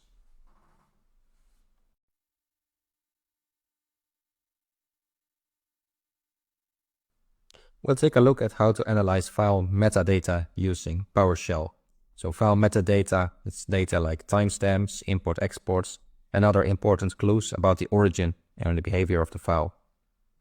So the first thing we'll do is to open PowerShell. We can do that by going to the Windows menu and typing PowerShell. You see we have PowerShell here. You might want to run it as administrator, but that's completely optional. So we open Windows PowerShell and we get this command line terminal here. Then go to the folder where you have your files you want to analyze. So in this case, I have some in the downloads folder. And in the downloads folder, I have a bunch of files, as you see. And we're interested in analyzing some Windows executables to see if there's any interesting information. So we can say get item, this path, and maybe sample.x. And maybe we want to filter out the name and the creation time.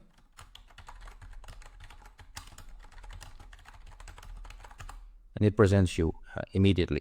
Now, there are different variables you can select here. For example, we can say the length of the file, and then it adds the length to the output, or perhaps the last access time,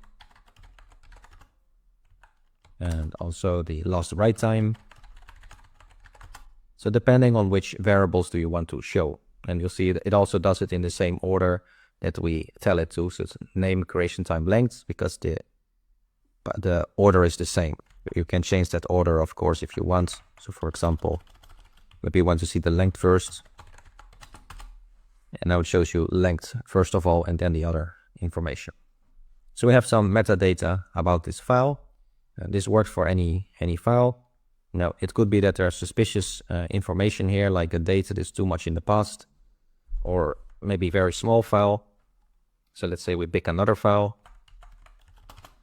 Let's say we copy this file here. Let's say we copy this file in the downloads folder to analyze it.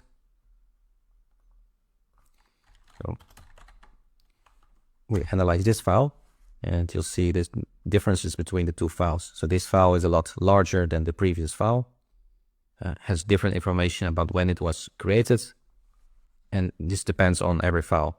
Now, you can get information about the file version, so the program version, using this command. And then you say .version info. Notice these parentheses here. So there's a open parenthesis and a close parenthesis. That wasn't there before. And press enter, and it will tell you the file version and the product version. So those are set by the creator of the company. So it could be product name, product version, company name, file version. Can provide some useful information. If there is no information, that might be suspicious. Let's see for the other file. And we have no version at all. There's no product version, there's no file version. So that could indicate a suspicious file. Now, another thing companies often do is add signatures to the file. Now, malware creators do that sometimes as well. But by checking a signature, we know that the file is signed, and we can then validate that the file is signed. So if you do that by this command, get authenticate signature, add the file path, and then specify the path, either directly the file name or the full path.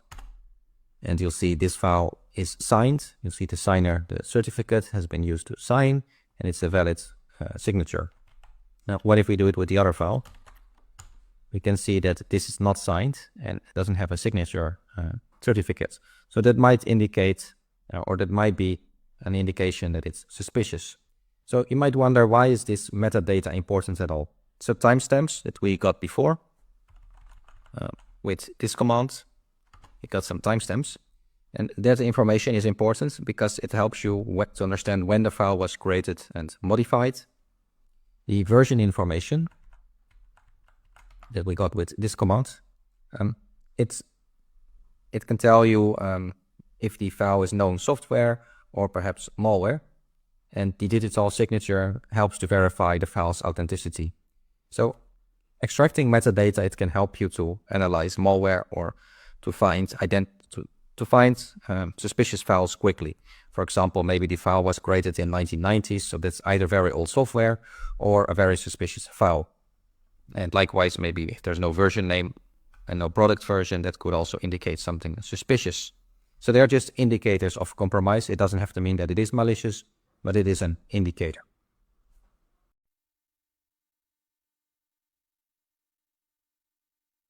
At a given time, there might be one or more processes running on your computer. That's, of course, for legitimate purposes. Anytime you start a program, it starts a process. But it can be also malicious programs. They also start processes.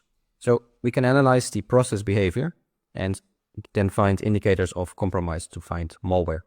So how do we do that? First, we'll open PowerShell as administrator. So open up PowerShell and then run it as administrator. Click yes. So open PowerShell as administrator. You might want to have it in full screen. Then we can list the processes by typing get-process. and that will list all the processes in a huge table. So we get a huge table with the process name and other variables. Now it might be a bit too much information to see at once, so we can filter that out. So maybe we only want the name and the process ID. So we can filter on the column names, in this case name and ID, that we select on. If we scroll to the top, you'll see they have name and we have ID. So we filter on those. And now we have a nicer, more compact table with the process ID and the name. And if you want, of course, you can filter on other columns. Maybe you want to know the computational power. You can say CPU, computational power. Let's see how much processor or how much computer power it's using per process. Now notice that these don't automatically update. So it is a snapshot of in the right moments or right now. It doesn't continuously update these values. You would have to run it again to get the current one. Now we can filter out in these. So maybe you only want processes that use a lot of CPU power. You can then use where object and select greater than, for example, 10% of the computational power. So now we only have the programs that use 10% of the computational power. Now, depending on what you want to filter on, but you can filter on numerical values. You see here CPU power and then dash greater than 10. So anything that uses more than 10% of the computer power. So that if a process is using a lot of computer power, that might indicate suspicion. Now we can also try to figure out what a process is doing. So if we search first for some process, let's say we get a list of processes, and we'll see many different processes here. And perhaps we want to know from a specific process which DLLs it's using, which shared modules. So a lot of programs, they use DLLs, they use functionality that is stored in those DLLs.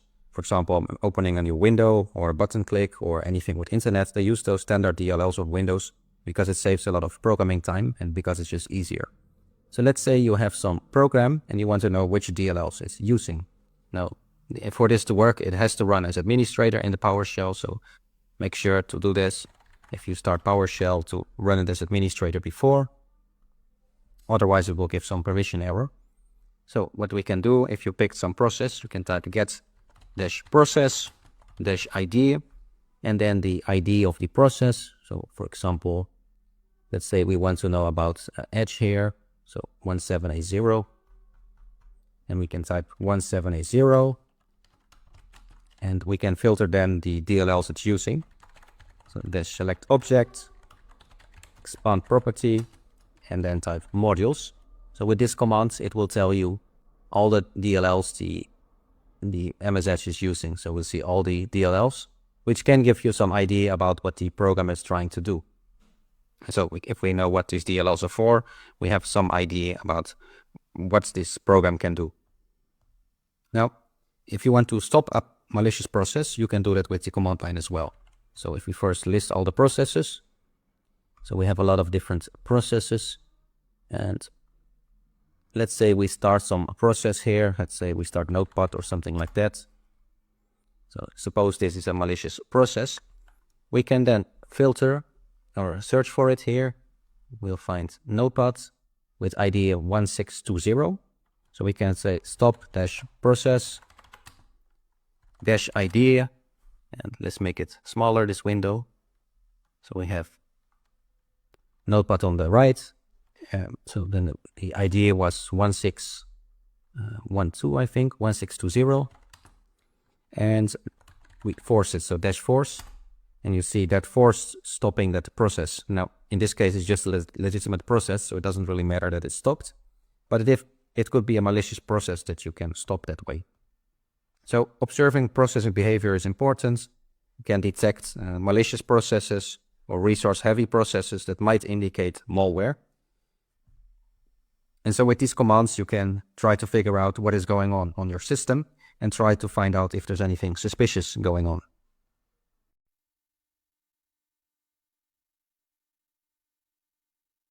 So another thing that is an indicator of compromise is network connections. An attacker might want to remotely access your computer, either for it to do tasks or to get data from your computer to their computer. So by checking the network connections, we might be able to find them. So network connections can be an indicator of compromise. Of course, a lot of programs use the internet, just like the browser you're using right now to watch this video. But malware also can use the internet, and it often does. So to find out, we start PowerShell. Open the Windows PowerShell here. And you can make it full screen for readability.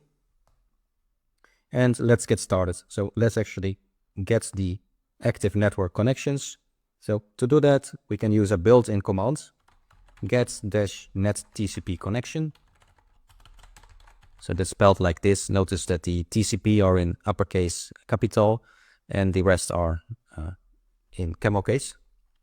So if you run this command, it will tell you the local address, so your own address, the remote address, everything is connected to, and the state, if it's connected, if it's listening, or perhaps if it was connected before. So if I run this command, you'll see a lot of output, but you'll see at the top we have an actual table. So we have the local address, the local port, the remote address, so where it is connecting to, and on which port it is using for that, and the state, is it listening, is it established, and also we see the owning process. So useful information, but not everything. For example, connecting to 000 is not an actual address, neither is colon. So you might want to filter this output further, and perhaps only we want the actual connected, so anything that is established on the internet. So to do that, we need to filter the command. So we type the same, then we type a pipe because we want to filter. And then we type this cryptic command. And we filter that the state column is established. So if I press enter and make sure there's no typo in there, then you have the only the ones that are connected to the internet. So you see only established, the addresses, the internet addresses of those connections, and the owning process. So every process has its unique process ID. You see which process connects to the internet and to what address. So if there is some suspicious connection in there, a process that shouldn't have connection, it might be an indicator of malware. So this is how you can filter it. And you might wonder, why is this network connections important at all? So it might indicate malicious activity. So malware often connects to command and control servers, so they can remotely control your computer. Or can also indicate other things like anomalies, so things that are kind of weird, kind of strange connections that shouldn't be there. Suspicious outgoing connections. So network activity is one of the IOCs, and it can be critical for understanding how the malware behaves.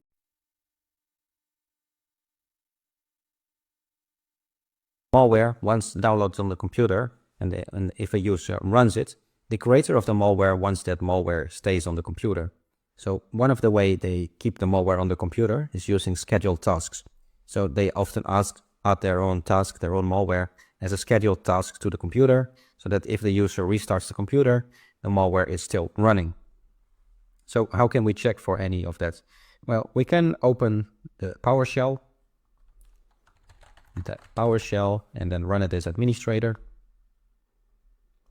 And to view the tasks that are scheduled by Windows, we can type the command get-schedule task, and it will give you a complete table of all the scheduled tasks. So make sure there's a dash in there, so get-schedule task. And now we see this whole table where we have the path, the name of the task, and the state it's in. So we see some that are ready, some are running, and some of these tasks are disabled. So you might want to filter out this list. Maybe you only want the task name and the task state. We can say select object, so that will filter it, and then the task name and the state. So now that is filtered, we only have the name and the state. And perhaps you only want the states that are running, so you could further filter it.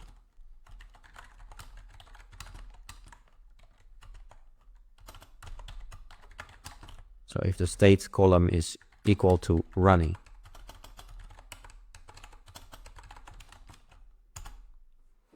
And now we only get the states that are running.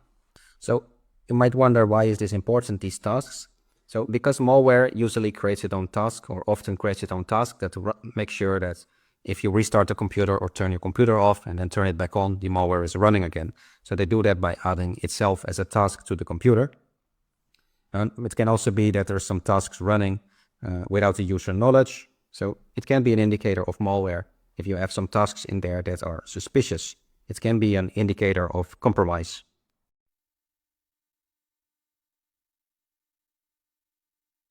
Take a look at the PE header. So every Windows executable, whether it's a .exe or DLL file or any other Windows related file, has this PE header. So a PE header has different sections. It has the DOS header, which is the previous system early in the 90s.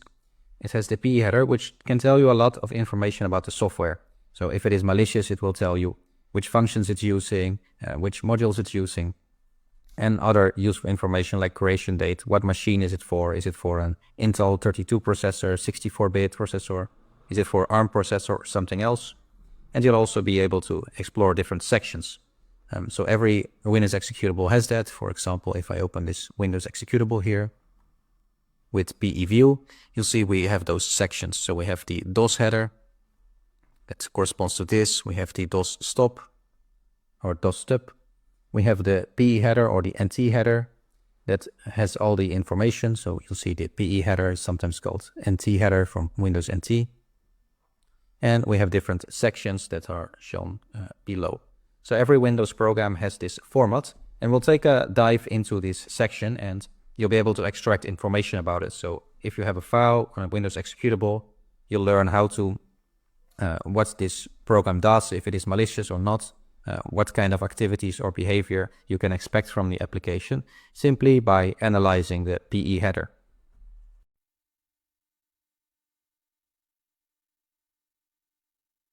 All right, let's do this.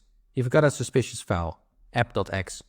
Maybe it's malware and we're about to crack it open. But where do we start? Easy, the PE header.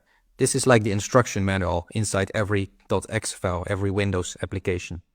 Today I'll show you how to take a peek at it with VirusTotal. So let's go. Okay, I'm going to open Firefox here and open VirusTotal. So you might be wondering, what is the PE header? So the first thing Windows looks at when it opens the file is the PE header. So that's for any program. And it tells the computer system like what kind of file is this, how should we run it, where's the important stuff, and so on. It's a bit like a table of contents for the program. It's full of clues, and especially when we're dealing with malware. Okay, so if you open virustotal.com, you'll see this interface, and we can simply drag and drop our file into the interface.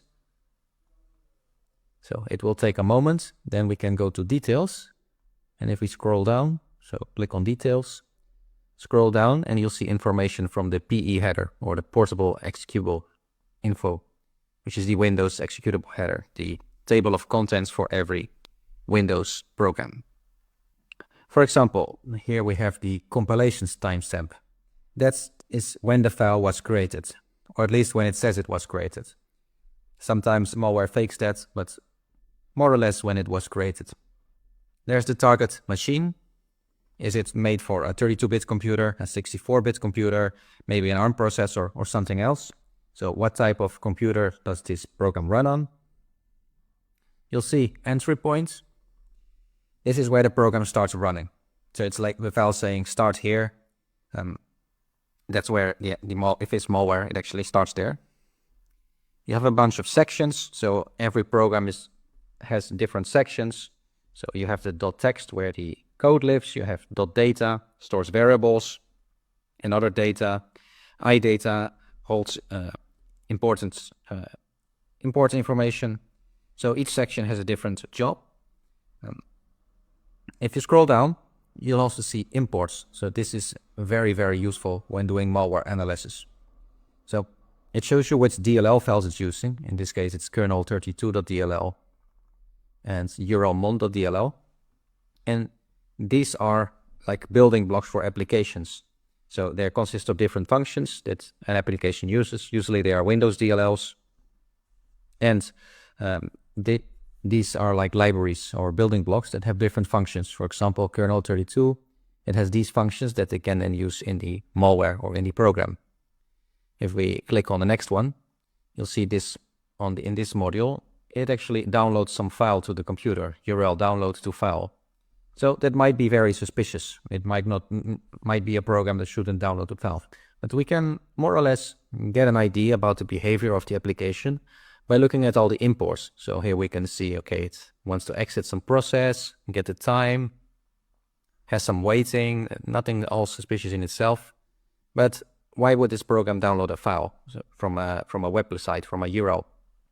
So you can browse DLLs as well by browsing or exploring the PE header. So depending on the application, it will show different things. For example, it might create a file on the computer, or it might run another program using winexec. So all kind of functions that exist inside DLL files, and you can get a better idea of what malware or what the program does by looking at the different functions that it can use.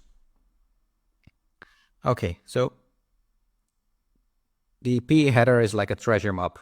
It shows you how the file works, what modules are in there, it tells you what machine does it run on, and so on. It's a perfect starting point for malware analysis.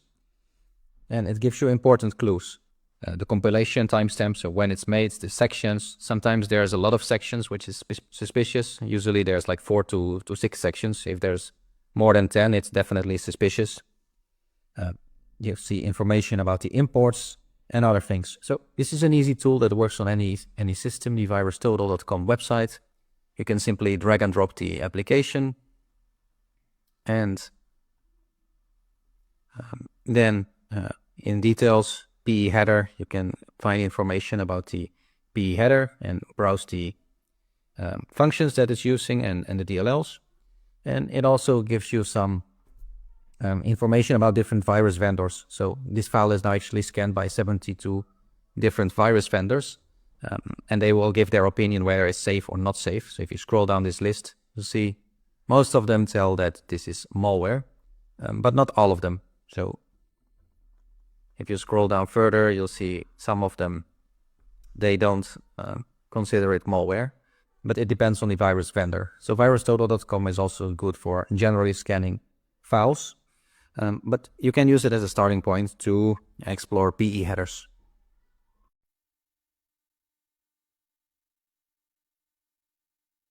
We're going to dive deeper into PE headers. The first thing you look at when you analyze a Windows executable, a Windows app. So in this tool, in this video, we'll use command line tools that are available inside Kali Linux. And so the first thing we'll do is we'll open a new terminal. You can do that either by clicking in the right top or on the icon, or simply navigate to the folder. So if you go to the File Explorer, go to Downloads, right-click, Open Terminal here. So depending, if you open the terminal using the terminal directly, you have to enter first the folder where you stored your malware. You can do that with CD downloads or whatever directory is in, whatever folder is in. We enlarge this font here.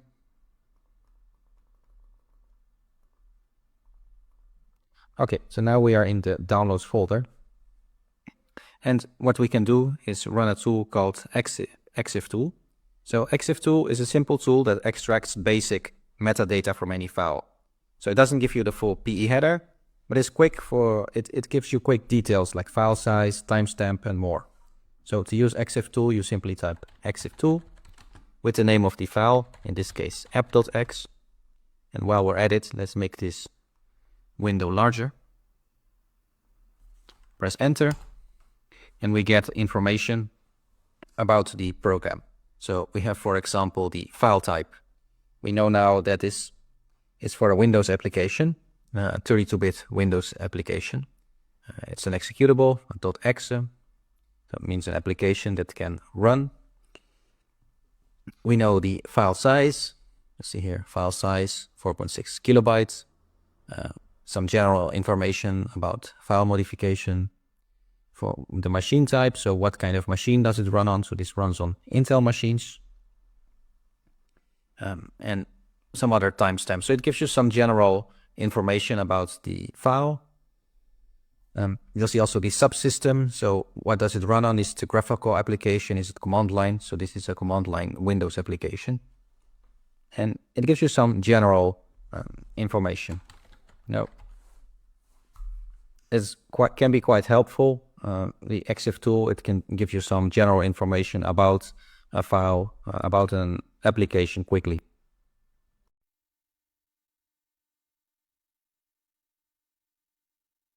Let's move deeper into the PE header. So instead of this basic info from EXIF tool, let's get into the PE header itself. For this, we'll use a Python script called peheader.py. You can download it as attachments. And this extracts detailed PE header information like imports, sections, and entry points. So it will give you a nice overview of the PE header. So here's how it works. First, download the PE header script to your computer. You can download it using the link below. And then run the script using this command. So Python 3 peheader.py is the name of the header, and then followed by the name of the application you want to analyze. So in this case, app.x, and then press enter. So you get a nice table output. You'll see the entry point. This is where the program actually starts, the address where the program starts running. You have the timestamp. So when it's made, you'll see it's in a computer format, but it's when the application is made. The type of machine it runs on, is it 32-bit, 64-bit, again in the computer format. Next, we'll have the imports or the libraries it's using, which is very, very useful because it tells you what the application is actually doing. So in this case, it's using kernel32.dll and what kind of functions it's using. So it wants to exit the process, write to a console, it's like command line, wants to wait some seconds, get the time. So the kernel32.dll in itself is not so suspicious, but for this example, it's using urlmon.dll, which downloads a link to a file. So that might be really suspicious.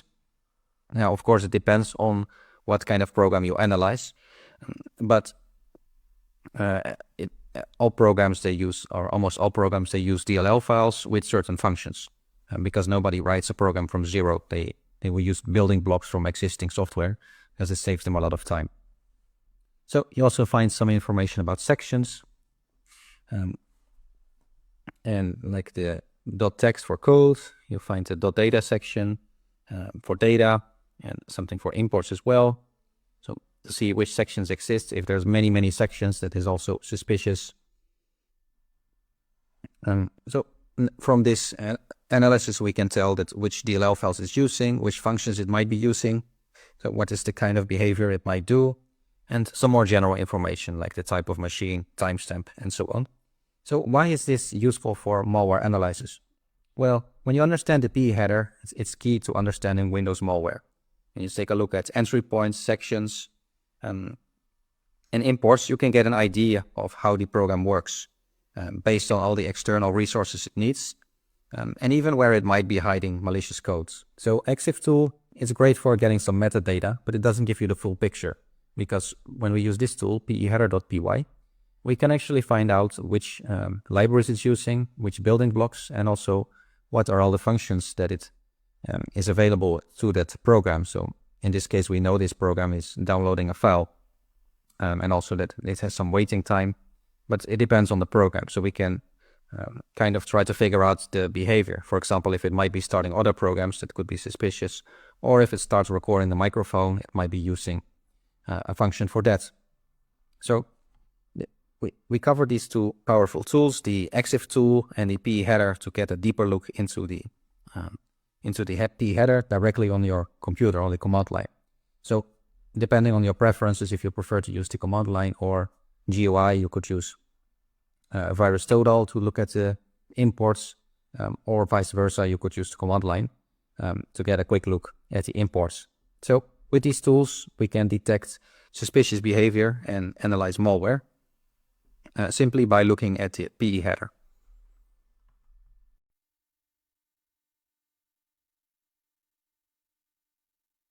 Another powerful tool you can use to analyze the PE header is Radar2 or R2.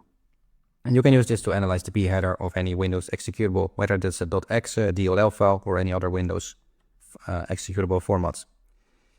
So analyzing PE headers is a key skill in malware analysis. And let's take a look at this Radar2. So on Kali Linux, we can simply use R2. It's installed by default. So if we do R2-this help, you'll see that R2 is installed by default, Radar2. And we can run this to analyze any executable. It's a very powerful tool, but the interface is slightly more complicated. So let's take a look at it. So we'll go to the folder downloads where we have the application. We type R2-A for analyze it, and then the name of the application, which in this case is app.x. And you'll see we get this interface, so slightly more terminal or hackerish interface. So when you run this command, we get some general information or output from Radar2, but it doesn't show us all the details. So if we want to get some information more, we simply type the I key and press enter. Now we get some more information like the file type, the format, what kind of machine is it for, and so on. So we here see the name of the file, the size, the format. So this is a PE file, Windows executable. You see here type executable, what kind of machines. So an Intel machine. You see this is for the 32-bit computer. And we get some general information also when it was compiled, what kind of system it's targeting. So obviously a Windows system, an Intel machine. And also this is a command line program. So we can get some general information by simply pressing the I key and enter. But that's after being in this command line interface. So you first have to load it with the command R2-A with your application name. Then you get to this interface with this yellow prefix. Then if you press the I key and enter, you get this output. So you can find some general information about it, about the file. Now, we can also find some more information. So if I type H, you'll see we get some details about the PE header. So you'll see different sections of the header. You see the NT headers, so that's the Windows headers. The type of machine, a 32-bit machine. You see a timestamp, so when was it created, and some other information. You can directly read from the PE header using the H command. So this interface, it allows you to explore the headers as well, this Radar2. So what is very interesting is, of course, which DLLs it's using and which functions. So if I type I twice, we'll see which libraries it imports and what functions it is using. You'll see I pressed II. You'll see the libraries it's using, so kernel32.dll and the urlmon, and also a nice list of the functions it's using. So it might be suspicious or not depending on the file. So if you want, you can also explore the sections. So if you type IS, capital S, you'll see the different sections of the file. So there's a text section for the code, the data section holding data the program uses. And there's iData where it has the imports that you basically get with II. We have all the imports and the function names.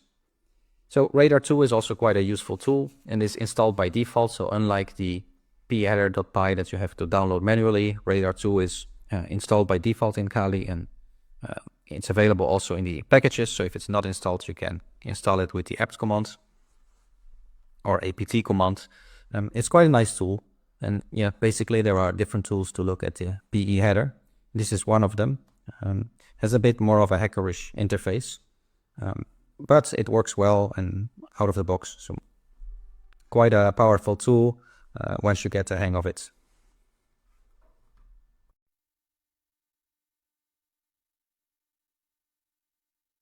Another tool you might use is PE Bear. It's another Windows application. When you analyze malware, make sure to not do that on the computer you're actually using for your real world tasks like work or personal use. Make sure to do it in a VM or a dedicated computer that doesn't affect anything in the real world. Okay, so PE Bear is another tool. We can click File, Load PE, and then click on the application, so in this case, Windows application. And we get this view. You see this interface is slightly more advanced. On the left, we see the Windows executable. So that consists of the DOS header, which is just for backwards compatibility. So it will tell you this program cannot be run on DOS, which is the system used in the early 90s, which is command line interface. You'll see we have some PE here. If you go to NT headers, you'll see the PE header, but in slightly cryptic format, in this computer format. However, once you can actually open them. You can click, for example, file header, and we can browse through this graphical interface. So it's just another graphical interface to explore the PE headers. You see DOS header, file header. So we can see here that it's a 32, an Intel application, so made for Intel machines. You see when it was created. We can see the optional header. Sometimes they add that. Have the section header, so it has different sections, text, data, and iData. Again, the text for the actual program code, data for some variables, and iData for everything it imports. So different DLL files and functions. If we click on imports, we'll actually see that. So we have you'll see it's using kernel32.dll and urlmon.dll. It has this nice, extracts the number of functions. So from kernel32.dll uses 5 functions, and urlmon it just uses 1 function, which is the URL to download file. So download something from the internet into a file. So we can see directly what it's using in the imports. So all in all, it's just another graphical interface to explore the PE header. And it's depending on your preferences. There are many tools to explore the PE headers. And some might give you some more information than others, or you might prefer one over another based on the interface. Maybe you prefer graphical interfaces or command line interfaces. But the idea is that I give you all-round information about the different tools that you can use to explore the PE header. You see we have the different sections here that you can browse through. If you see the different sections, we have the iData section as how it is in the file itself. So you see here kernel32.dll and so on. urlmon.dll, so the different DLLs being used. So it shows the actual content in the files, but also you have these tabs here that tell you the information that you want without having to look at this code directly. So overall, nice interface that tells you the information. You'll see here visual information. So we have a small part of code and a lot of data here, and a small number of imports. So it gives you a nice visual as well.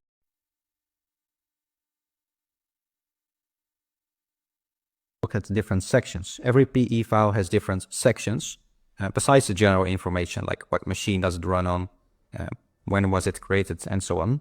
And these sections can tell you a lot about the executable as well. So as you see, I'm on a Windows computer now, but it doesn't really matter. The idea is that we can take a look inside the PE file, inside the executable. So you can use Radar2, VirusTotal, or any of these tools. I'm just showing this for more clear example that there's also Windows tools to analyze. For example, PE View, graphical tool. If I open it, you'll see it automatically pops up the open window, and we can go to our application, click open, and you'll see the entire file contents here. So it starts with the DOS header. Then we have the NT header, which is the PE header.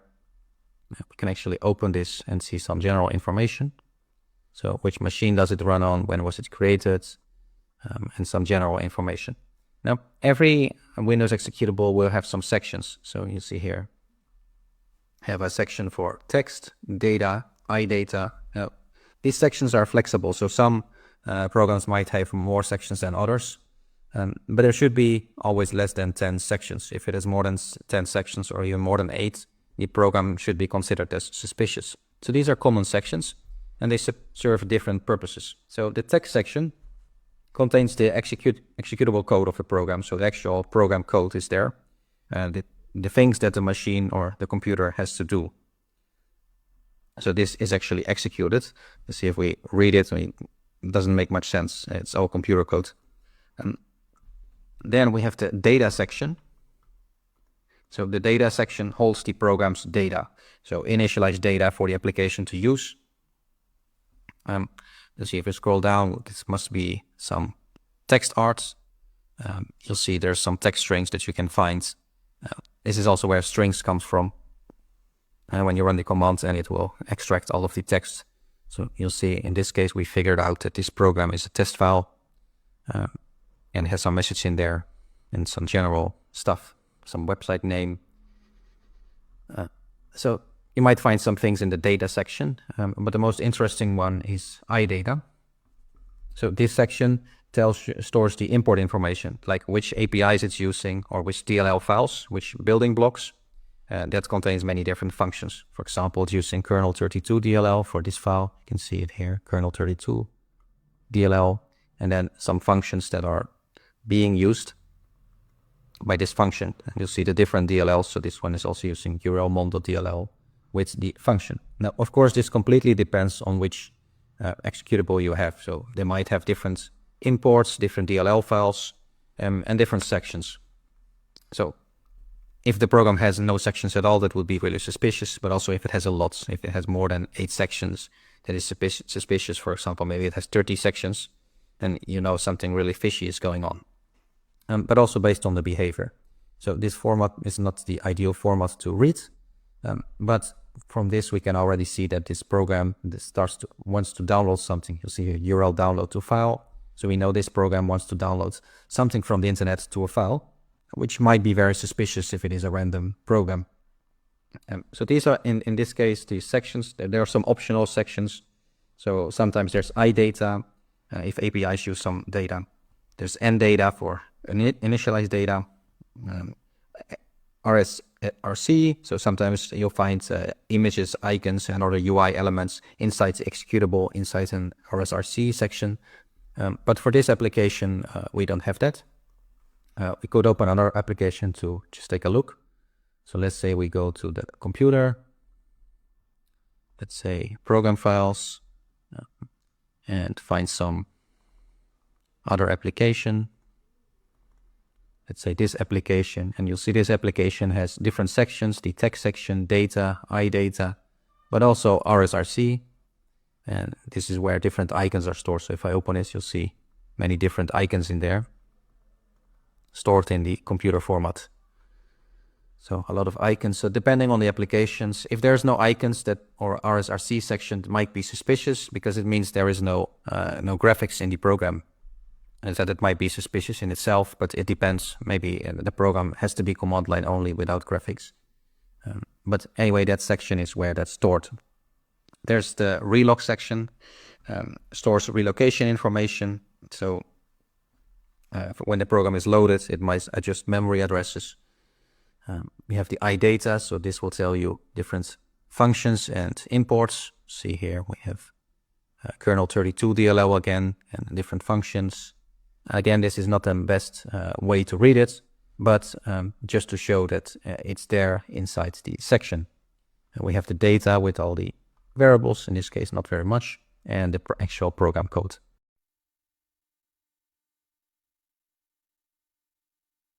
Look at some real malware. So we have WannaCry.exe here, and we want to take a look at it. It's a famous malware that some years ago it was really famous in the news everywhere. And let's take a look at it. So first we'll get some general information about it. We run exif tool. So we know that, okay, it's made for the graphical interface. So it's not a command line application, but a graphical application, Windows GUI. If we scroll up, you'll see it's a Windows application, PE32, made for Windows 32 executable, and we have some general information. So it's for Intel processors.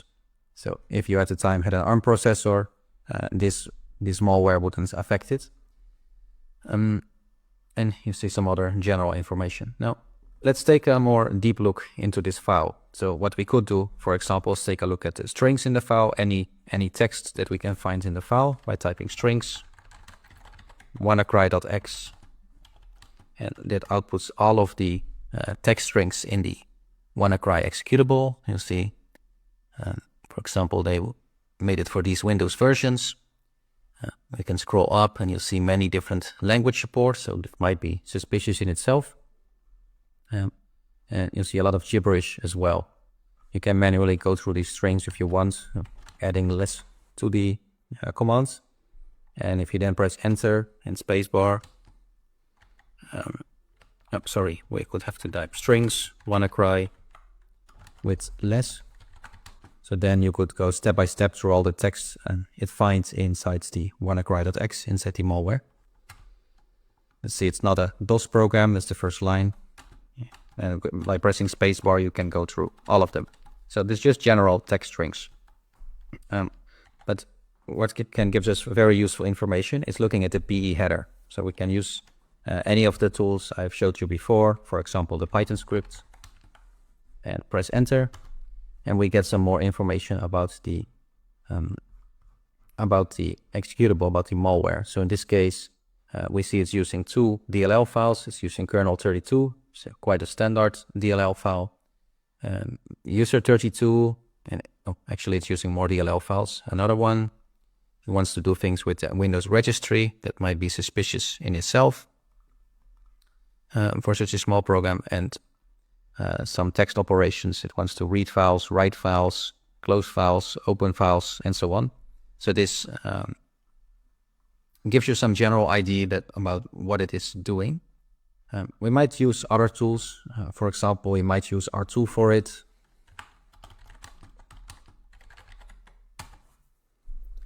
And then we could type I twice, and we see the same function. Or possibly we could simply go to virustotal.com and we use the GUI tool to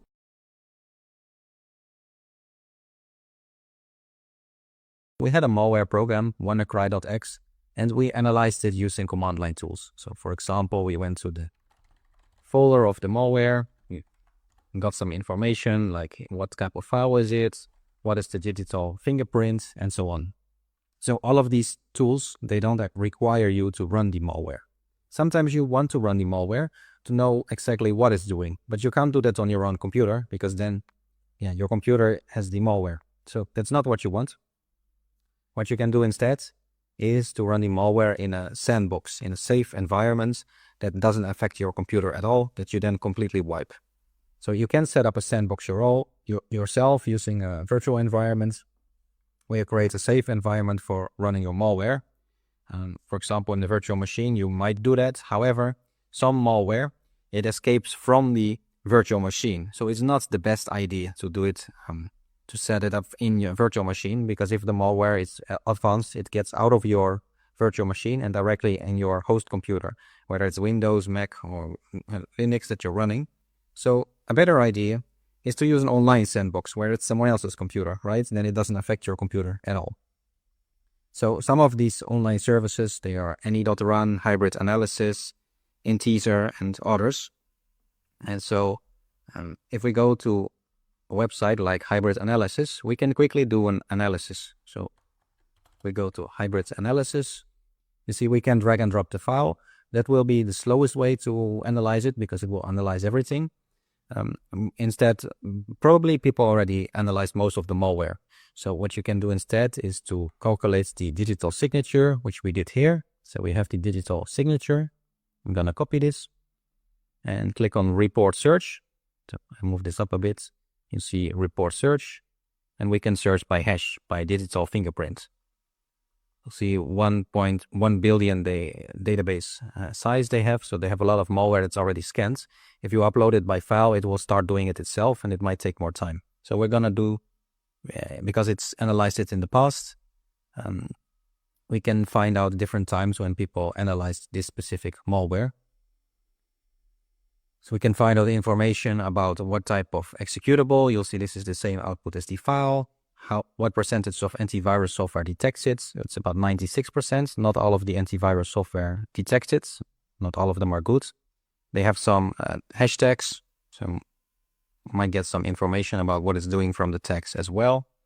Now, you'll see there are different people who analyzed it from different countries. You see this malware has been really international because you'll see many countries where it's been active. So let's say I click on this malware, and you'll see the size of the file and when it's been submitted, the last time it was scanned, and the last sandbox report, and just those kind of information. You can find out the results of the virus scanners and the sandbox reports. So this is very useful. So it doesn't show all of the reports, but you'll find different reports on sandboxes telling you that it's malicious.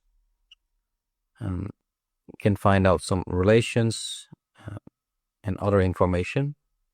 Now, also risk assessment. So what is it most likely to do? And they have some community information as well.